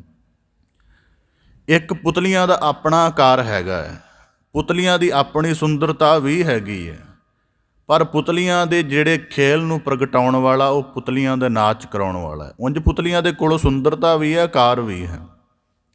ਮਨੁੱਖਾਂ ਦੇ ਕੋਲੋਂ ਵੀ ਆਕਾਰ ਹੈ, ਸੁੰਦਰਤਾ ਹੈ, ਬਲ ਹੈ, ਪਰ ਜੇ ਮਨੁੱਖ ਸਮਝ ਲੈਣ ਕਿ ਇਸ ਬਲ ਨੂੰ, ਇਸ ਜੀਵਨ ਨੂੰ ਚਲਾਉਣ ਵਾਲਾ ਅਕਾਲ ਪੁਰਖ ਹੈ, ਫਿਰ ਠੀਕ ਹੈ। ਫਿਰ ਉਹ ਕਹਿੰਦੇ ਸ਼ਤਰੰਜ ਦੀ ਉਦਾਹਰਣ ਦਿੰਦੇ ਹਨ। ਸ਼ਤਰੰਜ ਦੇ ਮੋਹਰੇ ਜਿਹੜੇ ਹਨ ਆਪਣੇ ਆਪ ਦੇ ਵਿੱਚ ਕੁਝ ਵੀ ਨਹੀਂ ਹਨ, ਪਰ ਜਦੋਂ ਖੇਡ ਦੇ ਕਿਰਿਆ ਵਿੱਚ ਆਉਂਦੇ ਨੇ ਅਤੇ ਉਹਨਾਂ ਮੋਹਰਿਆਂ ਦੀ ਖੇਡ ਨੂੰ ਕਰਨ ਵਾਲਾ ਇੱਕ ਜੇਤੂ ਬਣ ਜਾਂਦਾ, ਇੱਕ ਹਾਰ ਬਣ ਜਾਂਦਾ ਹੈ। ਇਸੇ ਤਰ੍ਹਾਂ ਭਗਤ ਕਬੀਰ ਸਾਹਿਬ ਜੀ ਕਹਿੰਦੇ, ਜਬ ਆਪਾ ਪਰ ਕਾ ਮਿਟ ਗਿਆ ਜਤ ਦੇਖੋ ਤਤ ਤੂੰ। ਇੱਕ ਪ੍ਰਮਾਣ ਰੱਖਦਿਆਂ ਕਿ ਜਿਨ੍ਹਾਂ ਦਾ ਆਪਾ ਮਿਟ ਜਾਂਦਾ ਉਹ ਕਿਵੇਂ ਦੇ। ਬਾਬਾ ਫਰੀਦ ਸਾਹਿਬ ਜੀ ਦੇ ਜੀਵਨ 'ਚੋਂ ਰੱਖਾਂ। ਬਾਬਾ ਫਰੀਦ ਸਾਹਿਬ ਜੀ ਦੇ ਬਾਰੇ ਜ਼ਿਕਰ ਮਿਲਦਾ ਹੈ ਕਿ ਬਲਬਨ ਦੀ ਬੇਟੀ ਹਜਬਰਾ ਬਾਬਾ ਫਰੀਦ ਸਾਹਿਬ ਜੀ ਦੇ ਨਾਲ ਵਿਆਹੀ ਹੋਈ ਸੀ, ਉਹਨਾਂ ਦੀ ਪਤਨੀ ਸੀ, ਕਿਉਂਕਿ ਉਹ ਇੱਕ ਹਿਸਾਬ ਨਾਲ ਬਲਬਨ ਦੇ ਦਾਮਾਦ ਲੱਗਦੇ ਸਨ। ਕੋਈ ਲੋੜਵੰਦ ਪੁਰਖ ਜਿਹਦੀ ਬੇਟੀ ਦਾ ਵਿਆਹ ਦਾ ਕਾਰਜ ਸੀ, ਉਹਦੇ ਪਾਸ ਸਮਰੱਥਾ ਨਹੀਂ ਸੀ ਉਹ ਕਾਰਜ ਕਰ ਸਕੇ, ਉਹ ਬਾਬਾ ਫਰੀਦ ਸਾਹਿਬ ਜੀ ਪਾਸ ਆਇਆ ਕਿ ਤੁਸੀਂ ਬਾਦਸ਼ਾਹ ਦੇ ਦਾਮਾਦ ਲੱਗਦੇ ਹੋ। ਜੇ ਤੁਸੀਂ ਕੁਝ 2 ਲਾਈਨਾਂ ਲਿਖ ਦਿਓ ਕਿ ਮੈਨੂੰ ਇੰਨਾ ਧਨ ਦੇ ਦੇ, ਨਾਲੇ ਤੁਸੀਂ ਫਕੀਰ ਵੀ ਹੋ, ਤਾਂ ਮੇਰੀ ਲੋੜ ਪੂਰੀ ਹੋ ਜਾਏਗੀ। ਬਾਬਾ ਫਰੀਦ ਸਾਹਿਬ ਜੀ ਕਹਿੰਦੇ ਮੈਂ ਐਸਾ ਕਰ ਨਹੀਂ ਸਕਦਾ। ਉਹਨੇ ਬਹੁਤ ਬੇਨਤੀ ਕੀਤੀ, ਬਾਬਾ ਫਰੀਦ ਸਾਹਿਬ ਜੀ ਮੰਨ ਗਏ। ਹੁਣ ਧਿਆਨ ਇਸ ਗੱਲ 'ਤੇ ਰੱਖਣਾ ਕਿ ਜਿਹੜੇ ਬਾਬਾ ਫਰੀਦ ਸਾਹਿਬ ਜੀ ਨੇ ਵਾਕ ਲਿਖੇ, ਕੀ ਲਿਖੇ, ਅਤੇ ਨੁਕਤਾ ਮੈਂ ਇਹ ਅਰਜ਼ ਕਰ ਰਿਹਾ ਕਿ ਜਬ ਆਪਾ ਪਰਕਾ ਮਿਟ ਗਿਆ, ਕਿ ਜਿਨ੍ਹਾਂ ਨੇ ਆਪਣਾ ਆਪਾ ਮਿਟਾ ਲਿਆ, ਤਾਣ ਉਹਦਾ ਹੀ ਹੈ ਪਰ ਉਹ ਆਪਣਾ ਨਹੀਂ ਜਾਣ ਰਹੇ। ਅਤੇ ਉਹ ਜਦੋਂ ਜੀਵਨ ਦੇ ਵਿੱਚ ਵਿਵਹਾਰ ਕਰਦੇ ਨੇ, ਜਿਨ੍ਹਾਂ ਦੇ ਜੀਵਨ 'ਚ ਤੂੰ ਹੋ ਜਾਂਦਾ, ਉਹਨਾਂ ਦਾ ਵਿਵਹਾਰ ਕਿਵੇਂ ਦਾ ਹੁੰਦਾ ਹੈ, ਇਹ ਗੱਲ ਅਰਜ਼ ਕਰ ਰਿਹਾ। ਬਾਬਾ ਫਰੀਦ ਸਾਹਿਬ ਜੀ ਨੂੰ ਸਰੁੱਕੇ ਦੇ ਉੱਪਰ ਵਾਕ ਲਿਖੇ, ਧਿਆਨ ਨਾਲ ਯਾਦ ਰੱਖਣ ਯੋਗ ਨੇ। ਬਾਬਾ ਫਰੀਦ ਸਾਹਿਬ ਜੀ ਕਹਿਣ ਲੱਗੇ, ਉਹਨੂੰ ਨਾਂ ਲਿਖ ਕੇ ਉਹਦਾ ਅੱਗੇ ਬਲਬਨ, ਇਸ ਲੋੜਵੰਦ ਦਾ ਮਸਲਾ ਤੇਰੇ ਸਾਹਮਣੇ ਰੱਖਣ ਤੋਂ ਪਹਿਲਾਂ ਮੈਂ ਅੱਲਾਹ ਤਾਲਾ ਦੇ ਖੁਦਾ ਦੇ ਅੱਗੇ ਰੱਖਿਆ ਹੈ। ਤੇਰੇ ਅੱਗੇ ਰੱਖਣ ਤੋਂ ਪਹਿਲਾਂ ਅੱਲਾਹ ਤਾਲਾ ਦੇ ਖੁਦਾ ਦੇ ਅੱਗੇ ਰੱਖਿਆ ਹੈ। ਜੇ ਤੂੰ ਕੁਝ ਇਸ ਨੂੰ ਦੇਵੇਂਗਾ ਤਾਂ ਦੇਣ ਵਾਲਾ ਅੱਲਾਹ ਤਾਲਾ ਹੋਏਗਾ, ਪਰ ਇਹ ਮਨੁੱਖ ਧੰਨਵਾਦ ਤੇਰਾ ਕਰੇਗਾ। ਜੇ ਤੂੰ ਕੁਝ ਇਸ ਨੂੰ ਦੇਵੇਂਗਾ, ਦੇਣ ਵਾਲਾ ਅੱਲਾਹ ਤਾਲਾ ਹੋਏਗਾ, ਪਰ ਧੰਨਵਾਦ ਇਹ ਮਨੁੱਖ ਤੇਰਾ ਕਰੇਗਾ। ਪਰ ਜੇ ਤੂੰ ਕੁਝ ਇਸ ਨੂੰ ਨਾ ਦੇ ਸਕਿਆ ਤਾਂ ਜਿਹੜਾ ਰੋਸ ਦਾ ਪਾਤਰ ਹੈ ਉਹ ਤੂੰ ਹੋਏਗਾ, ਅੱਲਾ ਫਿਰ ਇਹਦੇ ਵਿੱਚੋਂ ਬਰੀ ਰਹੇਗਾ। ਇਸ ਕਰਕੇ ਤੂੰ ਸਮਝ ਲੈ, ਇਹ ਉਹਨਾਂ ਦਾ ਹੈ ਜਬ ਆਪਾ ਪਰਕਾ ਮਿਟ ਗਿਆ, ਜਤ ਦੇਖੋ ਤਤ ਤੂੰ। ਪਤਾ ਵੀ ਹੈ ਵੀ ਮੈਂ ਸਿੱਧਾ ਜਵਾਈ ਲੱਗਦਾ ਹਾਂ ਬਾਦਸ਼ਾਹ ਬਲਬਨ ਦਾ। ਦੂਜੀ ਗੱਲ, ਮੇਰੀ ਫਕੀਰੀ ਦੀ ਇੰਨੀ ਧਾਂਕ ਹੈ, ਦਰਵੇਸ਼ੀ ਰੂਪ ਦਾ ਇੰਨਾ ਲੋਕ ਮੰਨਦੇ ਹਨ, ਅਤੇ ਜੇ ਲਿਖ ਦਾਂਗਾ ਸਿੱਧਾ ਕਿ ਬਾਦਸ਼ਾਹ ਕੰਮ ਕਰ ਤੇ ਕਰਨ ਕਿਉਂ ਨਾ ਕਰੇਗਾ ਉਹ। ਪਰ ਫਿਰ ਵੀ ਆਪਾ ਪਰਕਾ ਮਿਟ ਗਿਆ ਕਿ ਆਪਣੇ ਜੀਵਨ ਦੇ ਵਿੱਚੋਂ ਜਿਹੜੀ ਮੈਂ ਹੋਣ ਦੀ, ਕਿ ਮੈਂ ਵੱਡਾ ਫਕੀਰ ਹਾਂ ਜਾਂ ਮੇਰੀ ਬੰਦਗੀ ਬੜੀ ਵੱਡੀ, ਇਸ ਗੱਲ ਦੀ ਗੁਮਾਨੀਅਤ ਨੂੰ ਦੂਰ ਕਰਕੇ ਤੂੰ ਦੇ ਰੂਪ ਵਿੱਚ ਜਿਉਣਾ ਸਾਨੂੰ ਬਾਬਾ ਫਰੀਦ ਸਾਹਿਬ ਜੀ ਦੇ ਵਾਕ ਸਿਖਾਉਂਦੇ ਹਨ। ਇਸ ਕਰਕੇ ਭਗਤ ਕਬੀਰ ਸਾਹਿਬ ਜੀ ਕਹਿੰਦੇ ਜਬ ਆਪਾ ਪਰਕਾ। ਹੁਣ ਆਪਾ ਪਰਕੇ ਦੇ ਵਿੱਚ ਇੱਕ ਹੋਰ ਵੀ ਰਮਜ ਹੈ, ਦਵੈਤ ਮਿਟ ਗਿਆ। ਅਸੀਂ ਜਿਹੜੀ ਮੈਂ ਹੈ ਉਹ ਬੰਦੇ ਦੀ ਭਿੰਨਤਾ ਬਣਾਉਂਦੀ ਹੈ, ਜਿਹੜੀ ਤੂੰ ਹੈ ਉਹ ਬੰਦੇ ਦੀ ਏਕੋ ਬਣਾਉਂਦੀ ਹੈ। ਹੁਣ ਉਦਾਹਰਨ ਦੇ ਤੌਰ 'ਤੇ ਦੁਨੀਆ 'ਚ ਕਿੰਨੀਆਂ ਭਾਸ਼ਾਵਾਂ ਨੇ, ਸਾਰੀਆਂ ਵੱਖੋ ਵੱਖਰੀਆਂ ਨੇ, ਪਰ ਉਹਨਾਂ ਸਾਰਿਆਂ ਦੇ ਵਿੱਚ ਇੱਕ ਚੀਜ਼ ਸਾਂਝੀ ਹੈ ਕਿ ਸਾਰੀਆਂ ਭਾਸ਼ਾਵਾਂ ਆਵਾਜ਼ ਕਰਕੇ ਬਣਦੀਆਂ ਨੇ। ਕੋਈ ਭਾਸ਼ਾ ਜਿਹੜੀ ਬੋਲਣ ਵਾਲੀ ਆਵਾਜ਼ ਤੋਂ ਬਿਨਾਂ ਬਣ ਹੀ ਨਹੀਂ ਸਕਦੀ। ਹੁਣ ਦੁਨੀਆ ਦੇ ਵਿੱਚ ਮਨੁੱਖਾਂ ਦੀਆਂ ਚਮੜੀਆਂ ਦੇ ਰੰਗਾਂ ਕਰਕੇ ਕਿੰਨੀ ਭਿੰਨਤਾ ਹੈ, ਪਰ ਆਧਾਰ ਹੈ ਕਿ ਜੇ ਮਨੁੱਖ ਦੇ ਅੰਦਰ ਦਾ ਕਲਬੂਤ ਸਾਰਿਆਂ ਦਾ ਇੱਕੋ ਜਿਹਾ, ਹੱਡੀਆਂ ਦਾ ਢਾਂਚਾ, ਖੂਨ ਦਾ ਵਹਿਣ ਸਾਰਿਆਂ ਦਾ ਇੱਕੋ ਜਿਹਾ ਹੈ। ਇਸ ਕਰਕੇ ਭਗਤ ਕਬੀਰ ਸਾਹਿਬ ਜੀ ਕਹਿੰਦੇ ਜਬ ਆਪਾ ਪਰਕਾ ਮਿਟ ਗਿਆ। ਆਪਾ ਦਾ ਮਤਲਬ ਪਹਿਲਾਂ ਲੱਗਦਾ ਸੀ ਮੈਂ ਚੰਗਾ, ਜਦੋਂ ਇਹ ਮਿਟ ਗਿਆ ਤੇ ਪਰ ਲੱਗਦਾ ਸੀ ਮਾੜਾ, ਉਹ ਵੀ ਮਿਟ ਗਿਆ। ਕਹਿੰਦੇ ਜਦੋਂ ਦੋਵੇਂ ਭੇਦ ਭਾਵ ਮਿਟ ਗਏ, ਜਤ ਦੇਖੋ, ਫਿਰ ਜਦੋਂ ਦੇਖਿਆ ਤੇ ਉਹ ਤਾਂ ਸਾਰਾ ਤੂੰ ਦਾ ਹੀ ਪਸਾਰ ਸੀ, ਕਿ ਉਹ ਇੱਕੋ ਹੀ ਰਮਿਆ ਹੋਇਆ, ਇੱਕੋ ਦਾ ਹੀ ਜ਼ਹੂਰ ਹੈ। ਭਗਤ ਕਬੀਰ ਸਾਹਿਬ ਜੀ ਦੀ ਵਾਕ ਹਨ, ਏਕ ਨੂਰ ਤੇ ਸਭ ਜਗ ਉਪਜਿਆ, ਕੌਣ ਭਲੇ ਕੋ ਮੰਦੇ। ਇਸ ਕਰਕੇ ਬਾਣੀ ਵਿੱਚ ਵਾਕ ਹੁੰਦਾ, ਬੁਰਾ ਭਲਾ ਤਿੱਚਰ ਆਖਦਾ, ਜਿੱਚਰ ਹੈ ਦੋਹ ਮਾਹੇ। ਜਿੰਨਾ ਚਿਰ ਦਵੈਤ ਵਿੱਚ ਆ ਉਹਨਾਂ ਵਿੱਚ ਹੀ ਬੁਰਾ ਭਲਾ ਆਖਦਾ। ਜਾਂ ਬਾਣੀ 'ਚ ਵਾਕ ਨੇ, ਬੁਰਾ ਭਲਾ ਕੋ ਕਿਸ ਨੂੰ ਕਹੀਐ, ਸਗਲੇ ਜੀ ਦੁਮਾਰੇ। ਜਾਂ ਬਾਣੀ ਵਿੱਚ ਵਾਕ ਪੜ੍ਹਦੇ ਆ, ਤੂੰ ਦਰਿਆਓ ਸਭ ਤੁਝ ਹੀ ਮਾਹੇ, ਤੁਝ ਬਿਨ ਦੂਜਾ ਕੋਈ ਨਾ, ਜੀ ਜੰਤ ਸਭ ਤੇਰਾ ਖੇਲ, ਵਿਜੋਗ ਮਿਲ ਵਿਛੜਿਆ ਸੰਜੋਗੀ ਮੇਲ। ਤਾਂ ਭਗਤ ਕਬੀਰ ਸਾਹਿਬ ਜੀ ਕਹਿੰਦੇ ਜਤ ਦੇਖੋ ਤਤ ਤੂੰ। ਜਦੋਂ ਮਨੁੱਖ ਦੀ ਸਾਰੀ ਮੈਂਪਣ ਦੀ ਭਾਵਨਾ ਖਤਮ ਹੋ ਗਈ, ਉਦੋਂ ਤੂੰ ਦਾ ਜ਼ਹੂਰ ਉਹਦੇ ਜੀਵਨ 'ਚ ਪੈਦਾ ਹੁੰਦਾ ਹੈ, ਜਿਹਦੇ ਸਦਕਾ ਉਹ ਨਿਹਾਲ ਹੋ ਜਾਂਦਾ ਹੈ। ਇਸ ਪ੍ਰਕਾਰ ਭਗਤ ਕਬੀਰ ਸਾਹਿਬ ਜੀ ਸਾਨੂੰ ਨਿਵਾਜਿਸ਼ ਕਰਦੇ ਹਨ ਕਿ ਜੀਵਨ ਦੇ ਸਾਰੇ ਤਾਣ ਵਰਤੋ। ਕੋਇਲ ਇੰਨਾ ਸੁੰਦਰ ਗਾਉਂਦੀ ਹੈ, ਪਰ ਗਾਉਣ ਤੋਂ ਬਾਅਦ ਕਦੀ ਨਹੀਂ ਕਹਿੰਦੀ ਕਿ ਮੈਂ ਸੁੰਦਰ ਗਾਇਆ, ਇੰਨਾ ਜ਼ਿਆਦਾ। ਇਸ ਕਰਕੇ ਭਗਤ ਕਬੀਰ ਸਾਹਿਬ ਜੀ ਕਹਿੰਦੇ ਕਿ ਪ੍ਰਕਿਰਤੀ ਨੂੰ ਦੇਖੋ, ਪ੍ਰਕਿਰਤੀ ਸਭ ਕੁਝ ਕਰਨ ਤੋਂ ਬਾਅਦ ਆਪਣਾ ਕੋਈ ਦਾਅਵਾ ਨਹੀਂ ਰੱਖਦੀ। ਮਨੁੱਖ ਛੋਟਾ ਜਿਹਾ ਕਰਮ ਕਰਕੇ ਵੀ ਆਪਣਾ ਦਾਅਵਾ ਰੱਖਣ ਪੈਂਦਾ, ਕਿਉਂਕਿ ਉਹ ਮੈਂ ਦੇ ਅਧੀਨ ਹੈ। ਇਸ ਕਰਕੇ ਜਿਹੜੇ ਤੂੰ ਦੇ ਅਧੀਨ ਹੋਣਗੇ, ਤੇਰਾ ਦੇ ਭਾਵ ਵਿੱਚ ਹੋਣਗੇ। ਜਬ ਆਪਾ ਪਰਕਾ ਮਿਟ ਗਿਆ, ਇਹਦਾ ਇੱਕ ਪ੍ਰਮਾਣ ਹੋਰ ਰੱਖਦਿਆਂ ਕਿ ਭਾਈ ਕਨ੍ਹਈਆ ਜੀ ਜੰਗ ਦੇ ਵਿੱਚ ਦੂਜੀ ਧਿਰ ਨੂੰ ਵੀ ਪਾਣੀ ਪਿਆਉਂਦੇ ਹਨ। ਤਾਂ ਜਦੋਂ ਗੁਰੂ ਗੋਬਿੰਦ ਸਿੰਘ ਜੀ ਪਾਸ ਸ਼ਿਕਾਇਤ ਆਈ, ਤਾਂ ਹੁਣ ਇੱਕ ਦ੍ਰਿਸ਼ਟੀ ਹੈ ਜਿਹੜੀ ਉਸ ਗੱਲ ਨੂੰ ਗਲਤ ਜਾਣ ਰਹੀ ਹੈ, ਪਰ ਸਤਿਗੁਰੂ ਦ੍ਰਿਸ਼ਟੀ ਨੇ ਉਹਨੂੰ ਮੱਲਮ ਦਿੱਤੀ ਨਾਲ। ਗੁਰੂ ਸਾਹਿਬ ਜੀ ਕਹਿਣ ਲੱਗੇ ਜੇ ਕਿਸੇ ਦੇ ਮੱਲਮ ਨਾਲ ਕਿਸੇ ਦੇ ਜ਼ਖਮਾਂ ਦਾ ਉਪਚਾਰ ਹੁੰਦਾ ਹੋਇਆ ਤਾਂ ਉਹ ਤਾਂ ਕਰਦੀ ਜੇ ਮਤਲਬ ਤੈਨੂੰ ਲੱਗੇ ਕਿ ਜ਼ਖਮ ਦਾ ਉਪਚਾਰ ਕਰਨ ਵਾਲਾ ਤੂੰ ਆਪਣੀ ਮੱਲਮ ਨਾਲ ਕਰ ਸਕਦਾ। ਇਹਦਾ ਭਾਵ ਕੀ ਹੈ ਕਿ ਸਤਿਗੁਰੂ ਸਰੂਪ ਦੇ 2-3 ਸਰੂਪ ਮਹਾਰੂਪ ਹਨ। ਇੱਕ ਰੂਪ ਆ ਜਿਹੜਾ ਸਭ ਦੇ ਵਿੱਚ ਸਾਂਝਾ, ਜਿਹੜੇ ਉਸ ਪਰਮ ਸਰੂਪ ਨੂੰ ਬੁੱਝ ਲੈਂਦੇ ਹਨ ਉਹ ਬ੍ਰਹਮ ਗਿਆਨੀ ਪੁਰਖ ਹੋ ਜਾਂਦੇ ਹਨ, ਉਹ ਕਿਸੇ ਫਰਕ ਭੇਦ ਨੂੰ ਨਹੀਂ ਜਾਣਦੇ ਹਨ। ਇਸ ਕਰਕੇ ਭਗਤ ਕਬੀਰ ਸਾਹਿਬ ਜੀ ਕਹਿੰਦੇ, ਜਤ ਦੇਖੋ ਤਤ ਤੂੰ, ਹਰ ਨੂਰ ਦੇ ਵਿੱਚ ਉਸ ਮਾਲਕ ਦਾ ਅਕਸ ਨਜ਼ਰ ਆਉਣਾ, ਉਸ ਅਕਸ ਨੂੰ ਹੀ ਅਸੀਂ ਪ੍ਰਮੁੱਖ ਮੰਨ ਕੇ ਚੱਲਣਾ, ਉਹਨੂੰ ਸਮਝ ਕੇ ਵਿਵਹਾਰ ਕਰਨਾ ਸਾਡੇ ਜੀਵਨ ਦੀ ਉੱਤਮ ਕਰਨੀ ਹੈ। ਭਗਤ ਕਬੀਰ ਸਾਹਿਬ ਜੀ ਕਿਰਪਾ ਕਰਨ, ਸ਼ਲੋਕ ਦਾ ਭਾਵ ਉਪਦੇਸ਼ ਸਾਡੇ ਸਾਰਿਆਂ ਦੇ ਹਿਰਦੇ ਅੰਦਰ ਵਸ ਜਾਏ। ਅਸੀਂ ਇਸ ਸ਼ਲੋਕ ਦੇ ਭਾਵ ਨੂੰ ਗਹਿਰਾ ਸਮਝ ਕੇ ਆਪਣੇ ਜੀਵਨ ਦੀ ਕਰਨੀ ਦਾ ਅੰਗ ਬਣਾਈਏ ਜੀ, ਤਾਂ ਕਿ ਸਾਡਾ ਸਾਰਿਆਂ ਦਾ ਇੱਥੇ ਆਇਆ ਸਫਲਾ ਹੋਵੇ ਜੀ। ਆਪ ਜੀ ਦੇ ਸਨਮੁਖ ਸ਼ਬਦ ਵਿਚਾਰ ਦੀ ਸਾਂਝ ਪਾਉਂਦਿਆਂ ਹੋਈਆਂ ਬੇਅੰਤ ਭੁੱਲਾਂ ਦੀ ਖਿਮਾ ਜਾਚਨਾ ਜੀ। ਬੜੇ ਅਦਬ ਸਹਿਤ ਗੱਜ ਕੇ ਫਤਿਹ ਅਰਜ ਕਰੋ ਜੀ। ਵਾਹਿਗੁਰੂ ਜੀ ਕਾ ਖਾਲਸਾ, ਵਾਹਿਗੁਰੂ ਜੀ ਕੀ ਫਤਿਹ।